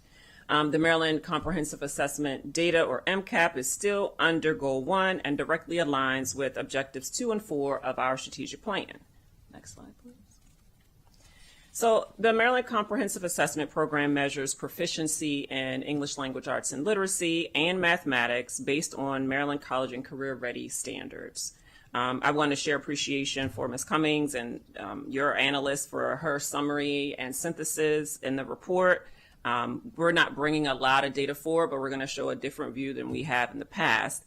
But in school year 24-25, for all of our English language arts and literacy tests, combined, 57.7% of students met proficiency, which was an increase of 2.6 percentage points over the 2022-23 school year. And for all tests in mathematics combined in the 2024-2025 school year, 35.7% of students met proficiency, an increase of 2.9 percentage points over the 2022-2023 school year. I also want to inform you that as the committee that MSDE is transitioning to its new assessment infrastructure. And so a new assessment vendor has been identified, and beginning in the 2026-2027 school year, there will be a new state assessment. And so I'm elevating this because with the new state assessment, some of the things that you can expect is, anticipating a standard setting year. And so this often involves transition of different adaptive testing aspects. There's going to be some scoring calibration and potentially some accountability delays. And so raising that because we're looking at what has been in place for a while, but for this next school year, we're not yet sure what may come forward. Next slide. So in English language arts and literacy, we are seeing a steady performance increase across our groups and we remain focused on closing gaps of our student groups. This is a new view of intersectionality based on feedback from Councilmember Jawando when we came in July, and the request was, what does the data look like when you look at race and gender together? And so what you will notice is a pattern in English language arts where, for the most part, across most gender groups, the female students are outperforming their male peers across all racial ethnic groups.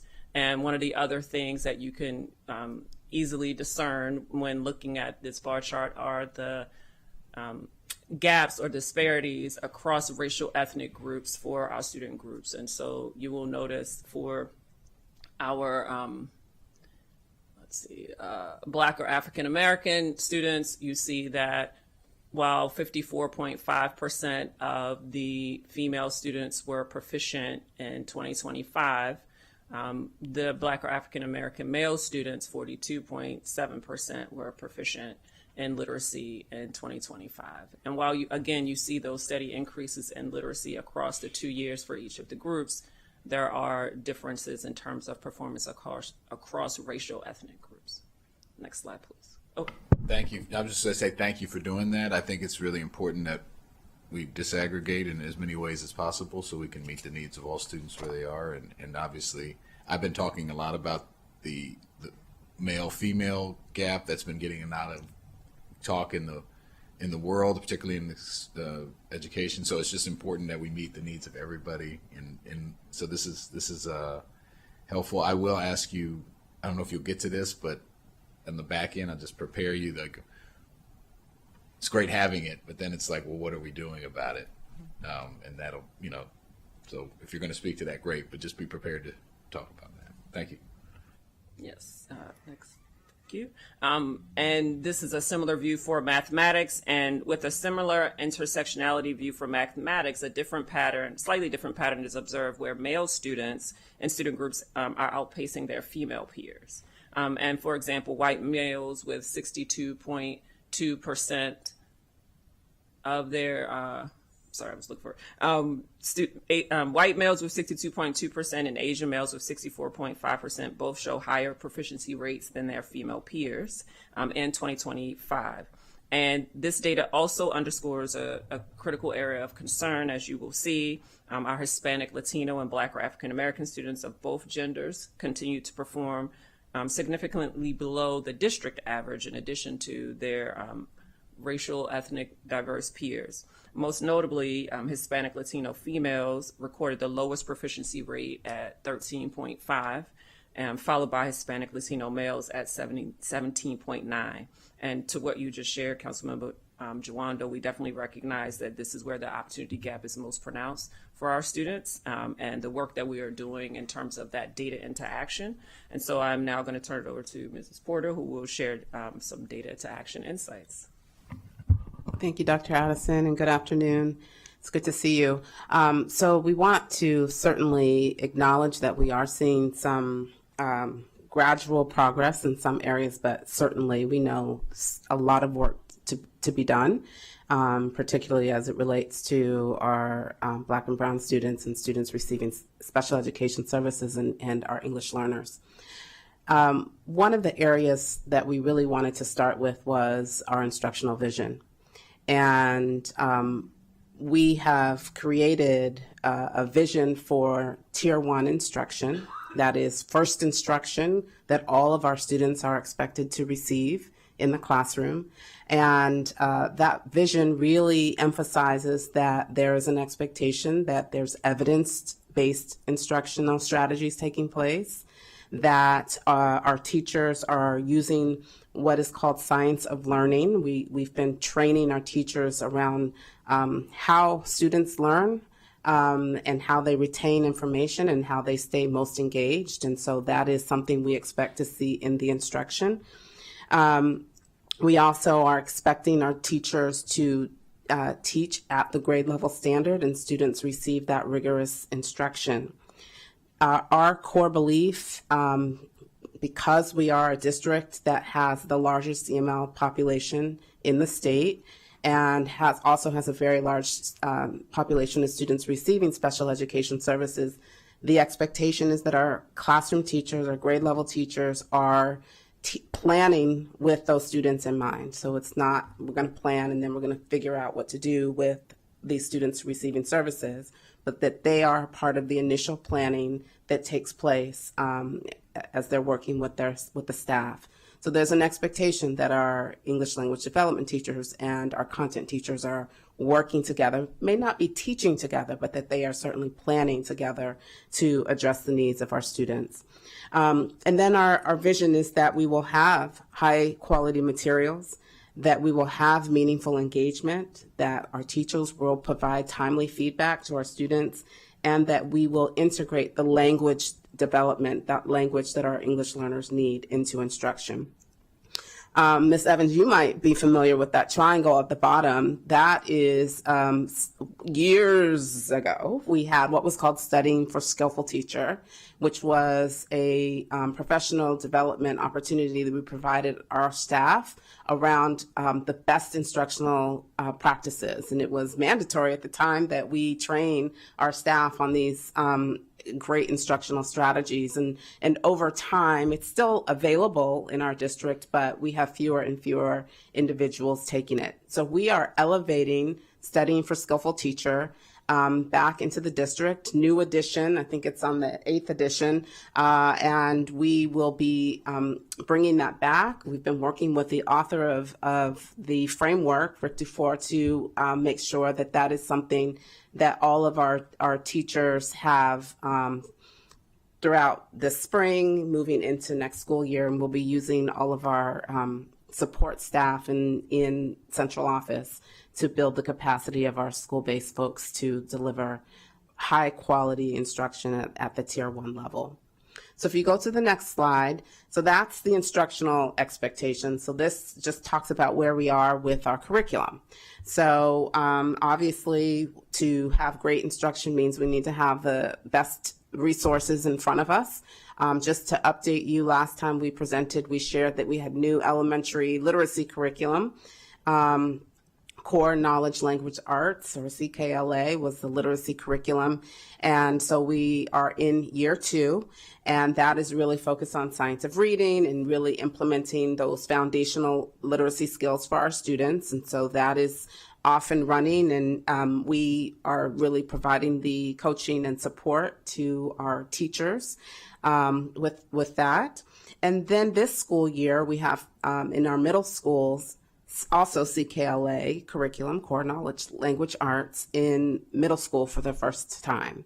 So, and I'll talk a little bit more about what we're seeing play out in the implementation phase. We also have mathematics curriculum that we purchased prior to the pandemic. So this is actually year 6. And we are at a place where we're ready to look for new curriculum. It's that time. We always reevaluate every 5 years. We asked for a 1-year extension. And so now we have a request for a proposal out. We are evaluating products and hope in the next several weeks that we will have something to share with the board for approval.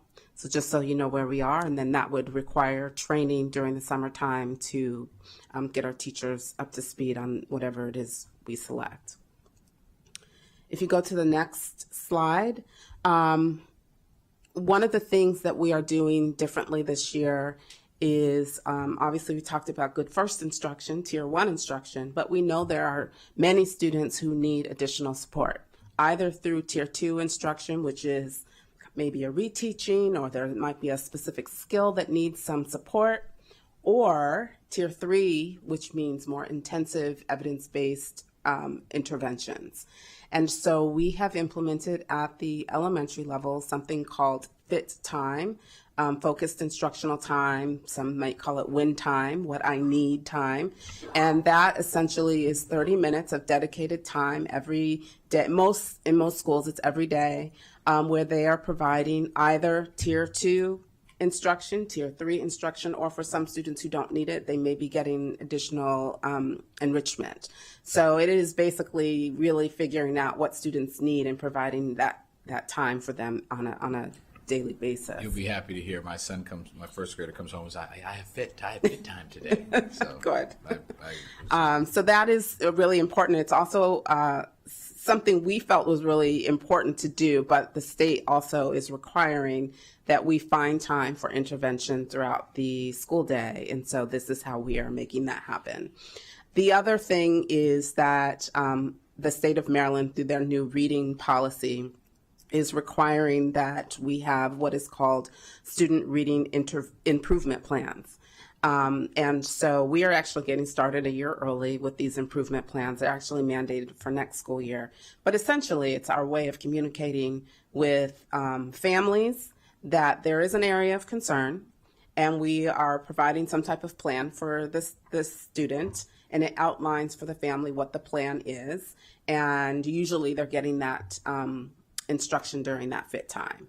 But it really is just a communication tool. So the expectation for next school year is that tier 2 and tier 3, students in tier 2 and tier 3 interventions would have a plan that would be sent home as well for families. Next slide. So I shared with you that we are implementing new curriculum at the middle school level for literacy. And we have a partnership with, it's called the New Teacher Project, or TNTP. And they have been working with us to do rounds of classroom observation so that we can determine how well the implementation is going. And so you can see here, this was actually at the beginning of the school year, we worked with 12 schools and did 20 observations of writing lessons and 45 of reading lessons. And if you go to the next slide, you can see here that we have for the reading, this is just the type of data that's being collected. 96% of the classrooms were using grade level text when they went in to do their observations. And I want to say part of a challenge with implementing new curriculum is sometimes it becomes easy to slip back into old habits. And so one of the things we really want to make sure when we're implementing is that teachers are using the new curriculum and as designed and really maintaining that level of rigor. And so it's great to see 96% of our classrooms when they went in were using grade level worthy texts. 71% of classrooms demonstrated substantial time focused on the text. 56% included text-dependent questions. And then we know there's some areas of growth. And that student discourse is something that was an area that we always want to encourage more discourse with our students, particularly our EML students. They really need that opportunity for the talking and discussion. Question sequencing is another area that needs additional support. And so that is something that we were working through with our professional development. And then if you go to the next slide, we shared the writing lessons. 95% of classrooms were doing the aligned writing lessons. 70% of classrooms included writing tasks at the grade level. And you can just see there the different topics, text-dependent questions, critical questions. And there we have, again, areas that we need to focus on through our learning. So we just actually finished our second round of observations with TNCP and collecting that data to see if some of these areas are improving. So that's something we can report back to you on in a few weeks after we have that information. The next area. Just on that slide, Councilmember Evans has a quick question. Yes. So you had mentioned that you'd already did it at, did you say 12 or 19 schools? 12. 12. Will every school have that TNTP?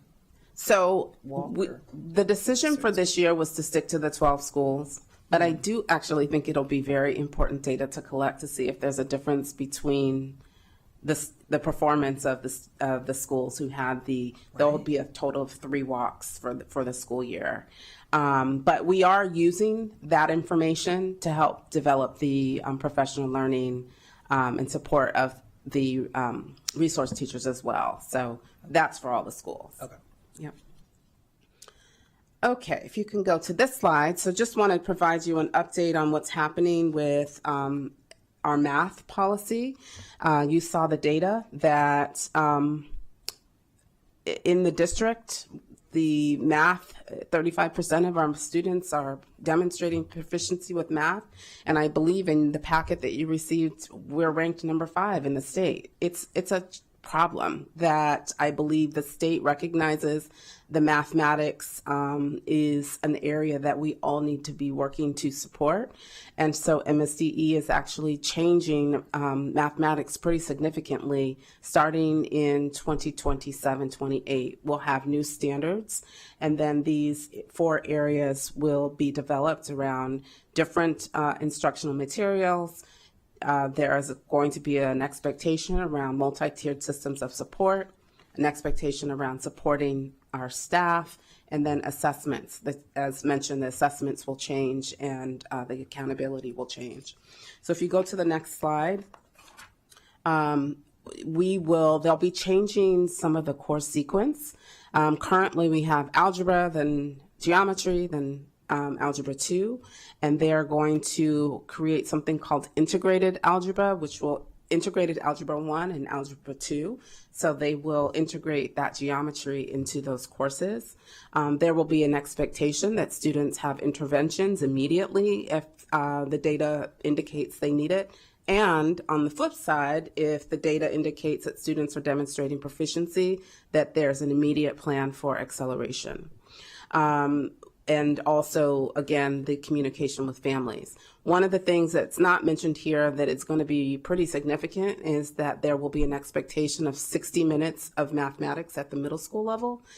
Currently, there's about 45 minutes of math, and that doesn't seem like a big difference, but it actually is going to be pretty significant to find that time and figure out what must be adjusted to make that increase. And so we actually have a work group with teachers and central office staff and students to really discuss how that additional 15 minutes is going to play out on a day-to-day basis. And then my last slide really just focuses on our English language development. We have really been stressing that English language learners are all of our students.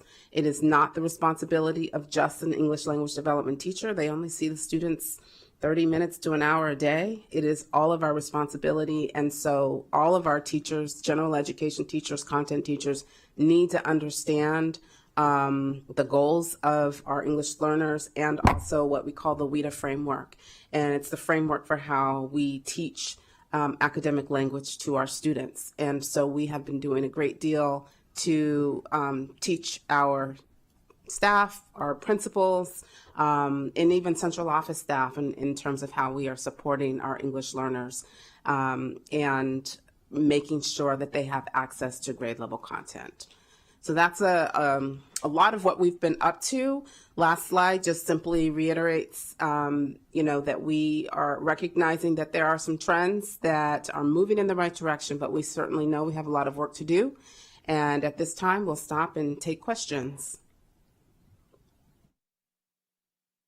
Thank you very much. Appreciate the update and transparency and additions to the data and all the background. One of the things we were discussing, if there are, I know you're always fine-tuning your presentations for us up until the last minute, so sometimes we have a presentation, the public, in the packet that's different from the one that was presented. So if we could just make sure that we get the final one, because sometimes there's a little different information, so we can put it up and then it can be emailed to us as well. But really appreciate the information.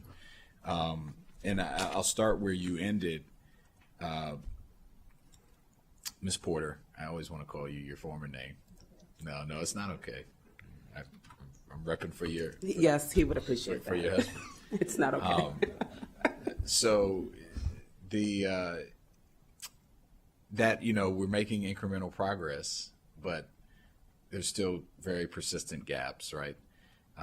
And the pace is something I'm concerned about, right? So I want to allow you all to talk a little bit about that. And I know we've got Dr. Nia Hamlet here from the Equity Unit, so you're welcome to join at any point if you feel like you want to say something, or council members are welcome to ask you to say something, but just so you're here, we're glad you're here and your team. What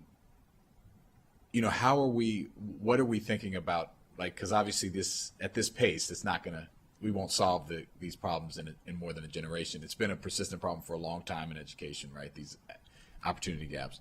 So what's our latest thinking? And I know we're doing a lot of things at once about how we can both target and accelerate the improvement and pace of narrowing these gaps and increased achievement.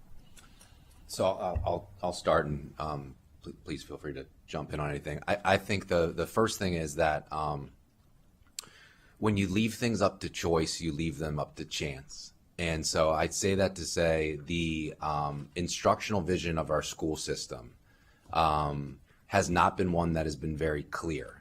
And there's been a lot of choice. And what I mean by that is if you go into any of our schools, and I'm sure you guys have seen school improvement plans, posters that say good first instruction, strong tier 1 instruction,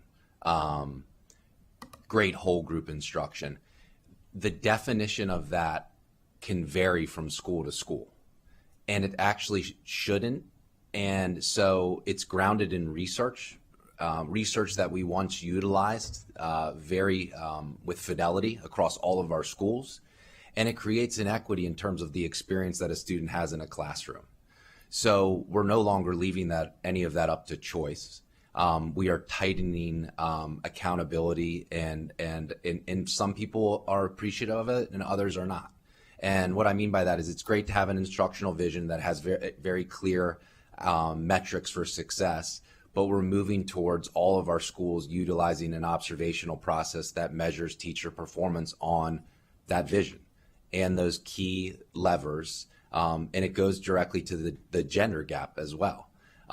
We have teachers that may have some of those pieces in place, but may not even have knowledge of some of those pieces. And I'll give you a very quick example of just an experience that I had in my neighborhood. So my neighbor right across the street is a first-year teacher, and she is all in, wants to be an incredible teacher. She got some negative feedback from her principal, so she came across the street asking, what's going to happen, and I asked her what was in your feedback, and she started to allude to words from skillful teachers, specifically a word, cognitive empathy was a word, which is a research-based strategy that's utilized in skillful teacher. So I said, well, what? She said, I don't know what cognitive empathy is, Peter. And I said, well, what's in skillful teacher? And she said, what's skillful teacher? And so I say that to just say, if I'm a principal giving feedback to someone on something that they've never received research professional learning on, that they don't understand is a component to excellent first good instruction, then we need to recalibrate and get back to basics and ensure that the fundamentals are happening in every single classroom. So right now we're rolling out a thing to collect also, and one of the things that we need to bring forward to our board and to our council is not just student achievement data, but actually observational data of what's happening in classrooms, because observational data is what changes student achievement data. You can look at student achievement data all day long, but until you change the practices that are happening in classrooms, that data won't change. So rolling out a accountability of everyone utilizing the same exact structure to lay out the expectations, but then monitor what's happening in classrooms, I think is a very significant shift for us. It doesn't seem that significant, but it's necessary and it's happening right now. And like I said, some people are very much on board with it, but for others, it's taking choice away and interpretation of what they may believe is first good instruction that could be outdated or irrelevant for today's learner. Go ahead, Ms. Porter, go ahead. I also wanted to say, yes, we are aligning the professional development and the observation back and forth so that teachers and administrators are working together on what they just learned in their professional learning that we do think is going to make a difference. But the other thing I think is important, when we look at data and we're helping our schools look at data, we have almost 2,000 students in grade 5, 1,500 students in grade 3, almost 3,000 students in algebra who are 1 to 2 points away from meeting proficiency on the state exam. So it is really understanding who those students are, right, what particular standards they may need support with, and really focusing on the data in that way. And so we are working together, our offices, to really help our principals understand how to move our students, specifically with the standards. Yeah, I appreciate that. Yes, and there's a danger in that we're just chasing proficiency numbers if we just focus on bubble students. And I know you're not saying that, but I just think we have to make sure, like, for example, my next question was going to be, we went from 1 to 3 one-star schools in a year. I want to know, like, what are those schools? What happened? What are we doing about it? And so just before so I would love to know the answer to that question, but I agree with you. We got to move because it's leaving money on the table. Like, you got to definitely, and it's not demonstrating kids are so close. But obviously, we still want to make sure we're moving the people who are the furthest behind, and you got to try to differentiate all across. And I know you're not saying not that. But back to, before you answer my star school question, what you said makes a ton of sense. How are parents, and how are we, or how is the board, how do we know how that's going? That instruction, the shift that you talked about, which I agree is like so important. What are the metrics that are reportable metrics for community or oversight bodies to know that that's happening and happening well? So I think it's actually having an infrastructure to report out, similar to what and I almost did the same thing. I know, I started what Ms. Porter just shared. Having a way to share out exactly what you're seeing in classrooms, not only in an individual school, but in a cluster of schools or as an entire school system. Currently, right now, the way it is we don't have a mechanism to report out on the quality of instruction across an entire group of that's schools. What I'm asking. So what are we going to? Because they all use very different, methods to do that. So now they'll all be using the same method. So we can compare school to school, a school in the, the north, for whatever, however we want to do that, and then use that as a part of the school improvement plan to actually, one, determine the instructional focus and goals, but also to report out to our community when we're reporting out. And then you correlate it with the student achievement data, right? So you put out that student achievement data and start having conversations with parents about and then also having parents have an understanding of what these things are so that they can also apply them in different ways at home. Because they're many of them are very, applicable at the table when you're doing homework with your child. Yeah. So at some point we'll be able to get to the point where you'll have that. When do you think you'll have that in place so that you could actually do that cross comparison? So we'll have baseline data by the end of the school year that I think is necessary for us to have to, one, create a healthy sense of urgency across our school system, two, inform the need for professional learning, and be able to share that out with teachers, our union partners, so that they understand the direction that we're going.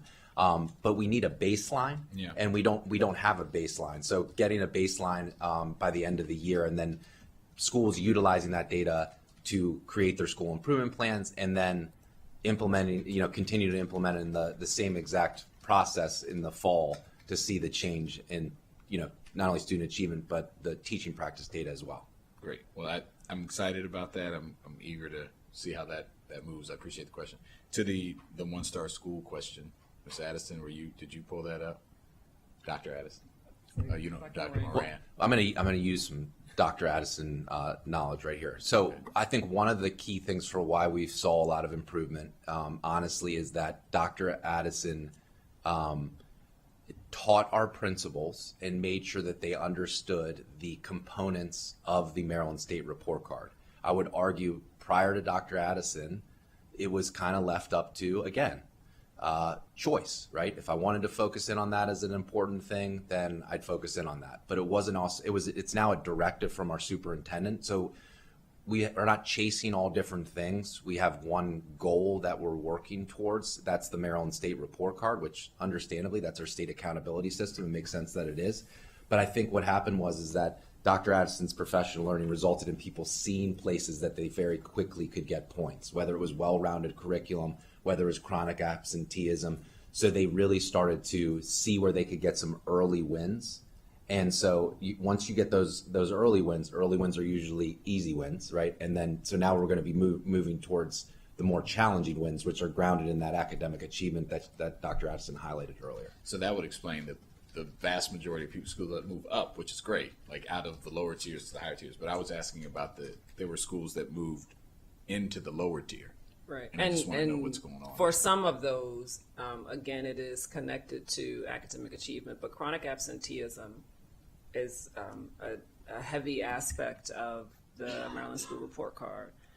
As a committee, the committee I mentioned that I was on with the state, we talked about, and there were all different districts were represented, some superintendents were represented on that committee, and we talked a lot about that chronic absenteeism indicator as a measure of the Maryland School Report Card, because it is one that is very challenging for a school to directly impact, right? And so I've always said, right, like at the elementary level, you know, the families bring the child to school. At the middle school level, it's kind of a mixed bag. But at high school, and I have a high school senior who has that lovely senioritis, making sure that they are getting up and out to school impacts. And the other aspect of chronic absenteeism is that it includes excused and unexcused absences. So regardless of, you know, a reason why a student may need to be out of school, it's going to count as part of that. And so for those schools that, and I'll turn it back to you, Dr. Moran, in terms of the work that's done with the schools who may have gone down, but for those schools, there is that intentionality of looking at their data, and schools are actively asking questions because of the restructuring of the school improvement plan to ensure that they are focused. And one of the things I didn't elevate, and I appreciate Dr. Moran for kind of elevating the professional learning, but the Maryland School Report Card data is lagging data. And so it comes out in December, those students have moved on. And so part of that professional learning conversation with schools is how do you connect lagging and leading data? So the leading data are the things that are happening in the everyday classroom, those district assessments, the MAP assessment, any formative assessments. And so really that conversation is, okay, you know you want to influence your mathematics proficiency. We use the MAP assessment. We did some research and we show here's the score on the MAP assessment that is likely to predict that a student will get that, you know, expected score on the state assessment in the spring. And so there's intentionality from schools to monitor their students beginning with that first fall administration of the MAP assessment to support them with that ongoing monitoring those students who might not yet be there in the fall, and the intentional interventions and strategies that Mrs. Porter mentioned as well. And could maybe I'm not being clear here. What were the two schools that went from? Let me get those for you. Say it again. I will get those. Okay, I just would like to know that, and I think know what's in it, because it would be a good case study. I want to know why. You know, I think you're saying kind of anecdotally maybe that chronic absenteeism may be a big driver, but I'm curious to know when we had all these people going up, when you have doubling or tripling of the schools into the 1-star, even if it's a small number, you know, it's 3 total out of 211. I just want to know what happened. I'm sure I'd be curious to know who and what's happening there and what we're doing about it. So, okay, I'm going to turn this time first to Councilmember Mink and then Councilmember Evans. Yeah, Councilmember Mink. Thank you for this. The kind of data that interests me the most is when we're able to see comparisons with some kind of control group or something that allows us to understand the effectiveness of a particular intervention on the goals that we're trying to achieve. And so we're doing there's a lot of efforts happening, but how do we know which are having the greatest impact and on whom, especially as we're trying to address the opportunity gaps and understanding what is having the greatest impacts on our Black and African American students, on our Latino and Hispanic students. So could you speak to how you are using data to make decisions about which interventions to lean into more or less? Certainly. So we definitely use the assessments that Dr. Addison referred to. Those are not necessarily the state assessments, but our Dibbles assessment, our MAP assessment in particular, to inform which of our students should receive some type of intervention. Sorry, let me clarify. So if you're trying a particular type of intervention and hoping to see it make a dent in those scores, how can you determine, so you might see an overall improvement in scores, but we're doing a number of different interventions, right? So how do you know which interventions are really being effective in the way that we're hoping? I still recall one really exciting committee session where we saw really great data where they had isolated a variable and demonstrated that something worked. And I do believe that it was having full-time restorative justice positions at particular schools. And at those schools that had them compared to comparable schools that didn't, we saw improved results, and I can't remember exactly what the metrics were, but they were quite striking, and we saw really notable results specifically for those target demographics. And I looked at that and I said, please bring that to the budget conversation, right? Because this is a great defense for asking for more funding for those positions. Now we don't have those positions anymore. And so I want to know, like, what are the other things instead of that are working better, demonstrably better. And like, that's why we're leaning into those more, if that makes sense. It does make sense. Thank you. So I will say that we had math coaches, and we saw that we were definitely making gains with the coaches. And so now we have the cross-functional team members. And what we did, because we saw that schools that had the coaches were making about an average of 12 percentage point gain. And so we took all of that learning from the math coaches and used it with our cross-functional team members. And so it's our hope that we're going to see the same type of gains across our district with the schools that have the cross-functional team members working specifically with all the content areas, math, literacy, but we specifically took the learning from the math coaches to apply it to the cross-functional team members. So that type of support from central office we are certainly using. But if you're referring to actual evidence-based interventions, we have specific approved interventions that we use, and depending on what the skill is that students need in literacy, mostly literacy, we do have math interventions, not as many, we will assign that intervention to the student. And if I could add, please, to your question, I think the other aspect that we engage in to understand the extent to which programs, interventions are meeting the needs of students is our program evaluation process, as well as in the budget. You heard Dr. Taylor share about our return on investment framework. And so that intentionality that we're connecting and being intentional across our fiscal management committee, our policy management committee, our strategic planning committee, in terms of ensuring that for the things that we are investing in, that we are ensuring that there is some type of metric and some evaluation in terms of the extent to which it is doing what is intended to help us understand that return on investment. So we have a few program evaluation studies. We have one of core knowledge, CKL literacy assessment for the year one. And we have, to what you expressed in terms of that comparison group, right? But that one is more observations. We have a few evaluations of mathematics programs that are an intervention at the secondary level that does exactly where you're asking. And so we can make sure that we share those as they come out so that you can have a better understanding in terms of, okay, here's that line item of investment, and then what's the evidence that we have to support that this investment is actually yielding what is expected using that comparison model of students who may have received it versus compared to those who didn't. Yeah, I see Dr. Moran's got his finger on the button. Yeah. I just going to kind of go back to what I shared with Councilmember Jawando. And not to diminish, interventions are extremely important. And students absolutely need them, but we're not going to intervene our way out of our academic achievement issues. And so I say that to say, again, to go back to the first intervention is excellent first instruction that happens in front of your teacher.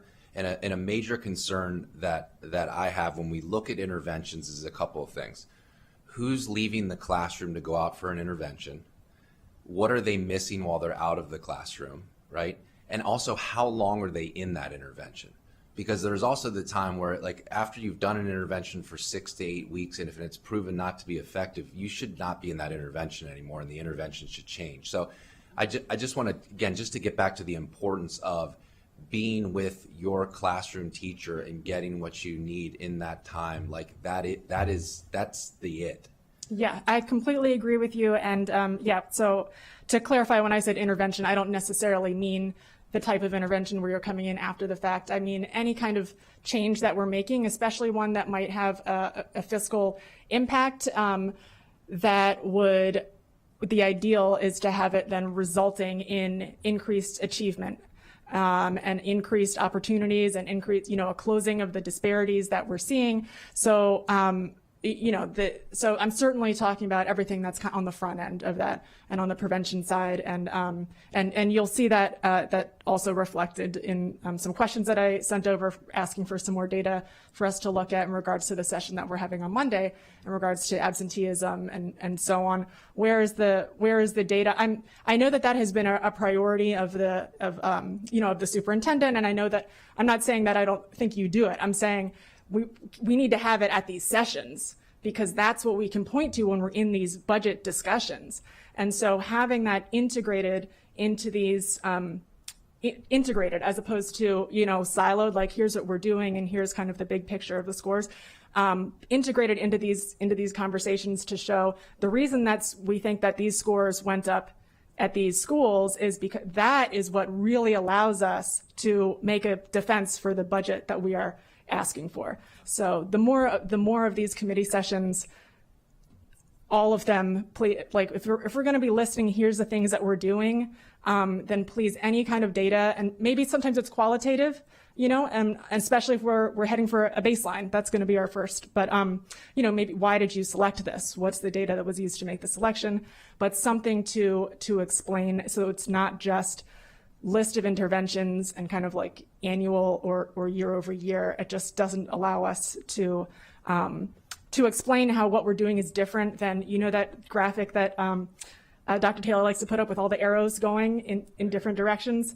And now they're all going in the same direction and they have meaning, but like where is the meaning for us to understand and explain here? And especially being able to compare what are the most effective interventions that are specifically targeting, is specifically effective with the groups where we really, really need to be seeing faster gains.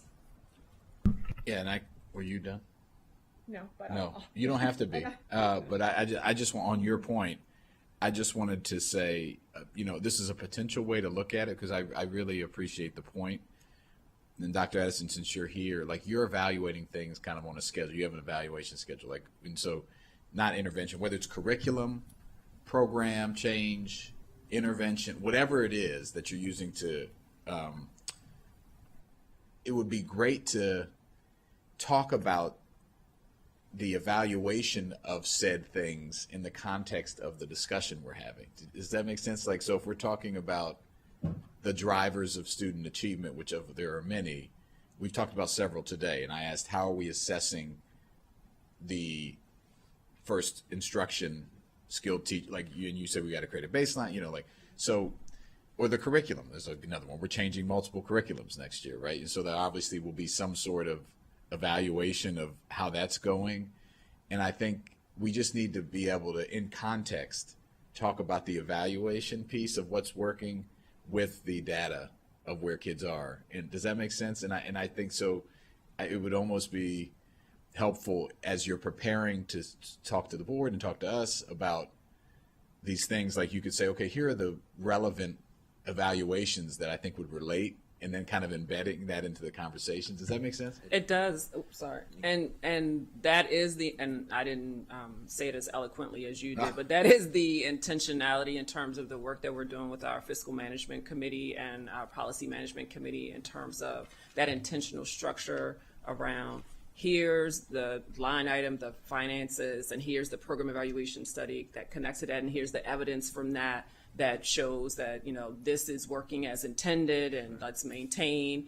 Our meeting got postponed, so there's a fiscal management committee meeting, I want to say March 23rd, that I'll kind of be speaking more to that intentional structure and the guidance in terms of how the board is going to be examining the results from our program evaluation studies to talk and reflect on kind of those investments in the aspect that you just mentioned. And I just think it's important to you in guiding your work in the schools and everything else, but it's also important to the public, I think, to see and understand that's happening and what is not working, and to make the case of why all the work we're doing. So if you had other questions, go ahead.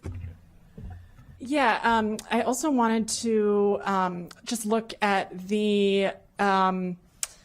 our kindergartners who are coming in at such a wide range of places. 45% of kindergartners are on track in literacy at the beginning of the year, and 37% are far behind. And the job of a kindergarten teacher is a sizable task, but I just wanted to get your thoughts about the impact of our child care centers and having preschool opportunities, and the impact that we see on providing the pre-K opportunities to our students, which we've talked about many times before, and I know that we all agree is important. But as we look at the importance of our kindergartners being on track when they come in and the impact that that has on their learning curve from there, and also the fact that the non-recommended cuts to the CIP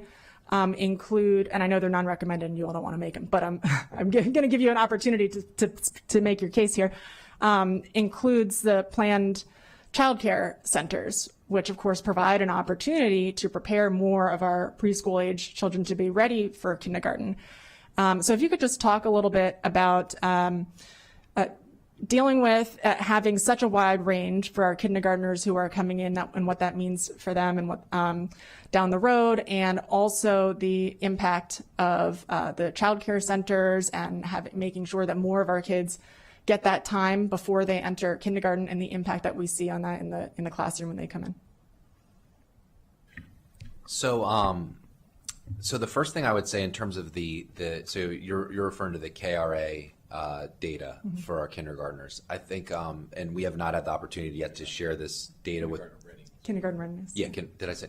No, you just didn't say it. I think no speaker. It's yeah, giving sorry. you the acronym. Okay. Kindergarten readiness assessment. Yeah.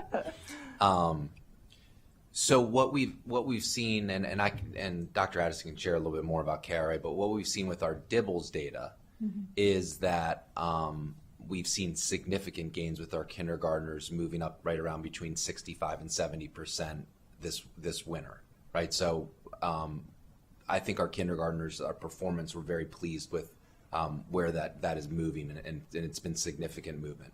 In regards to the pre-K, so as a former principal, and seeing the impact that pre-K has on kindergarten, it's substantial and across multiple academic, social, family engagement, transition to kindergarten, because commonly, you're transitioning from a pre-K program often right into kindergarten in your own school. So the opportunity for our kids to receive pre-K instruction is a game changer. And if you follow the data of students that have had pre-K and versus students that have not had pre-K, and look at them in different whether it's by race or whether it's by farms, you see a significant difference in their performance over time. And I think so that's also one of the most important things is it's not only just kindergarten, but it's actually looking at those students as they matriculate through elementary school. If you have a pre-K program in your school, I mean, it's an essential part of your instructional program that really is a game changer. You get parents in a year earlier. So I mean, I can't underplay the significance of a pre-K education for any child, let alone every child. Well said. And I think that this is another example of where talking about it in terms of here's the investment that we could make to add child care centers to be able to provide the preschool opportunities to more of our kids. Here's the academic result, right, that would have, that we could anticipate if we're able to bring more of these kids in earlier. Here's the impact that we could expect it to have in terms of closing the opportunity gap. Because I think so often, people want to say, well, we can cut things that are outside the classroom. We can cut things that are outside K through 12. But so many of those pieces are things that, even if you're only looking at just the K through 12 piece, which we all need to care much more than that. But some of these things, like this is an example, have tremendous impacts. So in terms of dollars for results, we're losing a lot. And I think that case is an important one to make with everything, but including even on the CIP side and even in the kind of outside the K through 12 arena. And just to address your kindergarten readiness assessment aspect, it was a new assessment this fall, and so it is. I have been sharing that it's essentially we're resetting the baseline. It's a different assessment. It has different areas. As Dr. Moran mentioned, it's not one that we have fully yet unpacked. The aspect of pre-kindergarten access programming is a factor, and I think one of the things that, and I work collaboratively with the Children's Opportunity Alliance, and we talk about kind of that kindergarten readiness data and that as a metric, and thinking about in our county access to pre-K from MCPS is income-based, right? Mm-hmm. So that is a certain group of families that are included, and just for awareness of that is one of we're going to be doing a program evaluation of early childhood programming for full day to kind of get at what you are asking. And so there are things that are often on our roadmap or often in our list of things that we are actively working on to support the budget process and the budget conversation. Thank you. Thank you very much. Thank you for your patience, Councilmember Evans. A lot of what was on my mind has been said in terms of what metrics would show us that we're being successful. It was really good to have this conversation after the staffing guidelines and class sizes, because while I did like some of the changes that I saw, I was a little bit apprehensive about, I mentioned the principals having a safety net. I probably should have said supports, because I know I'm of the belief that we should, if we for some reason no longer have staff, that position is held to be able to do whatever might need to happen in that school. So seeing that change made me a little nervous, but I appreciated what Dr. Moran had to say about when you leave it up to choice, you do leave it up to chance, and having the walkthroughs, the will also help us to be able to see what's happening and working well in the schools. You said that you would be able to use that to help resource teachers to be able to better implement and do work in that way. So we are, guess what? So at this, sitting in this seat does not make me any less concerned about who's at the helm at MCPS. I always held you all in a high regard and thought you worked hard on behalf of our students, and I still think that. But as we make these changes, I know you're not unfamiliar with the term, you don't have to be sick to get better. And in looking at our data, we do know that there are definitely things that we can do and change to help our students. So talk about, so Dr. Addison, I heard you say, and I'm very much aware of the program evaluation process, but before you get to the program evaluation, or correct me, every time you're having a discussion, are you going to bring up the program evaluation with the school board? Because what I was going to say is, prior to getting to the program evaluation, would a mid-course correction look like in the event you see that things are not going according to plan and you hadn't gotten to the evaluation period? What would that look like? And I don't know if that you can answer or respond to that. But I think it's important that, and didn't state it, but we don't wait to look at data for the program evaluation. There's ongoing continuous data monitoring that is happening across all offices and divisions to support the ongoing shifts that need to occur. And even when a program evaluation is occurring, there's a collaborative, it's a constant collaboration between shared accountability staff and the requesting office. So they're getting information, they're getting that feedback to understand.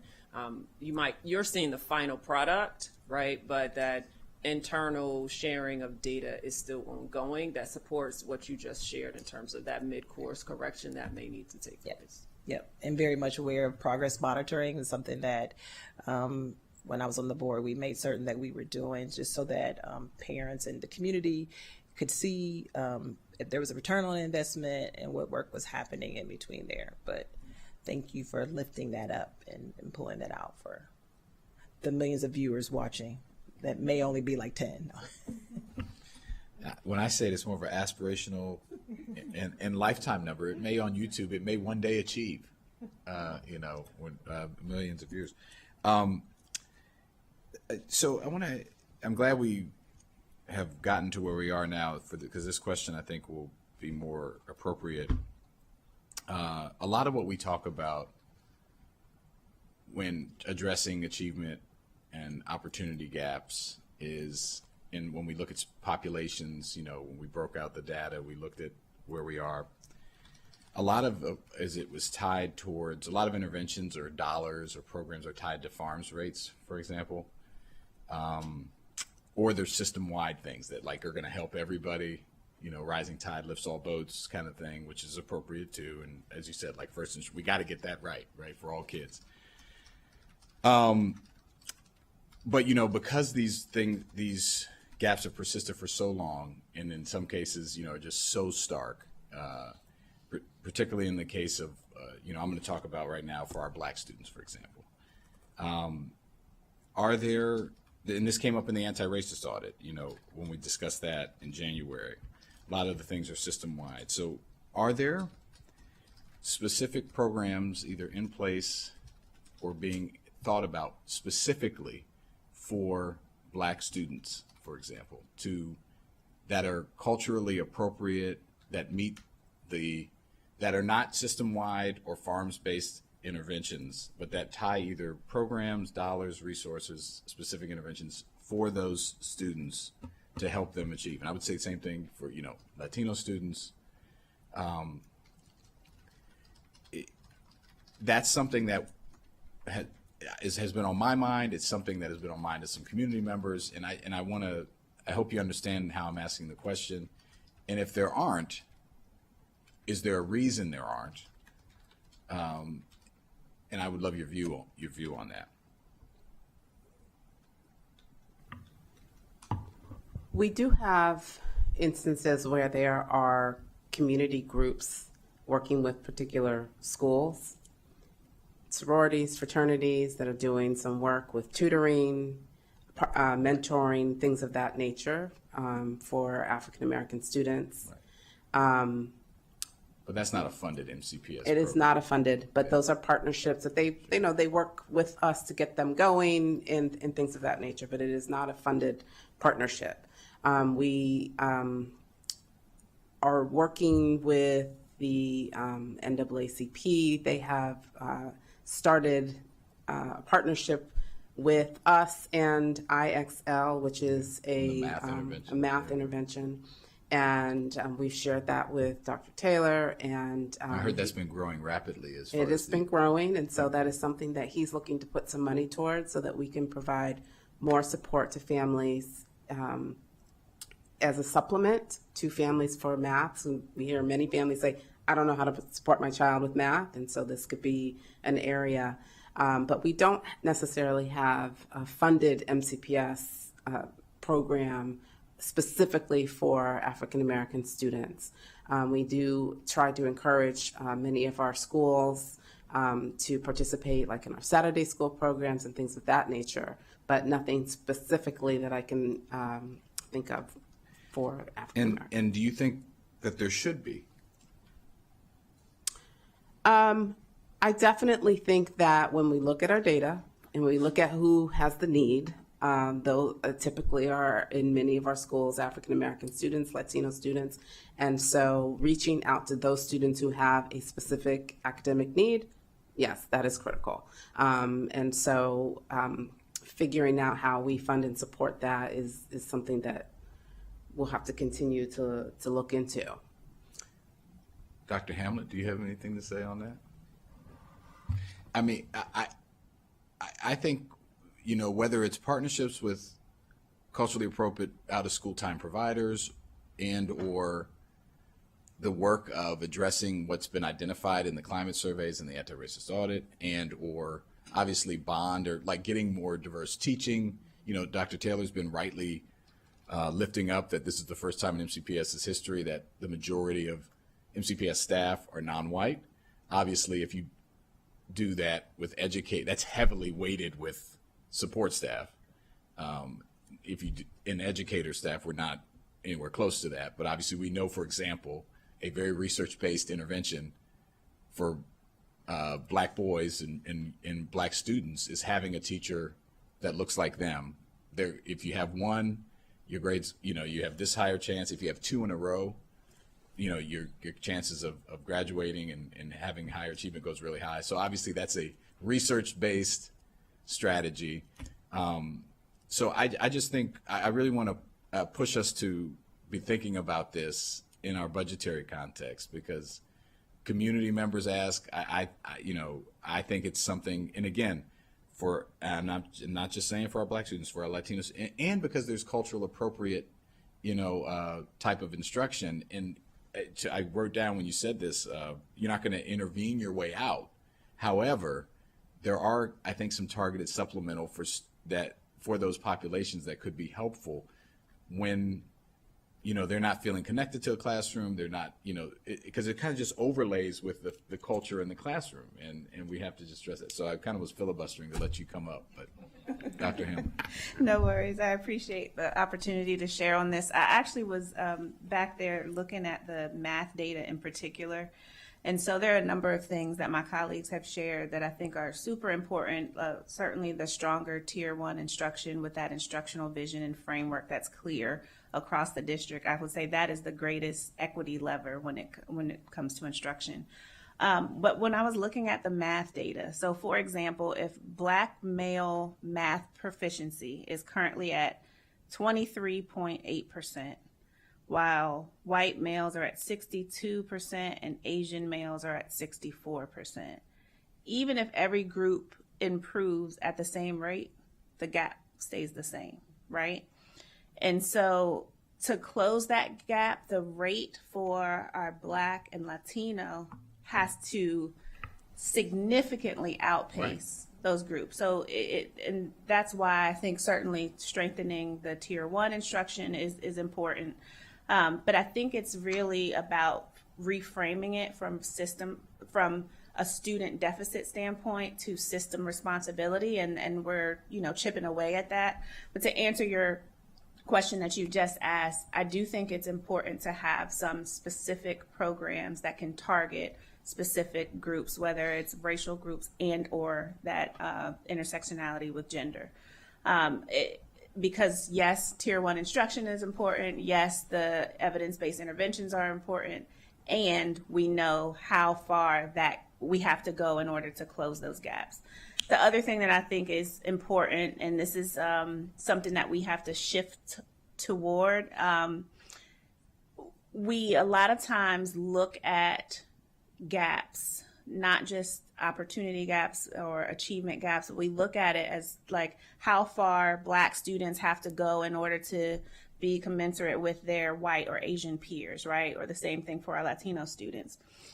I like to look at the data from a gaps to proficiency standpoint. So when my colleagues were talking about MCAP data versus looking at, which is the lagging data, versus looking at some of our formative assessments and MAP and DIBELS and so forth, those are the things that we're really looking at to look at gaps to proficiency. So within student groups, how far do our Black male students have to go within their own student group to be considered proficient, not necessarily to chase. As compared to others, yeah. Correct, as compared to others. So I don't know if that exactly answered your question, but as it relates to how far we have to go to close those gaps, whether we're comparing to, other racial groups or if we're just chasing that proficiency mark within a student group, I do think it's important to not just have the good Tier 1 instruction and the sound instructional practices, but also having some targeted interventions and supports that are specifically for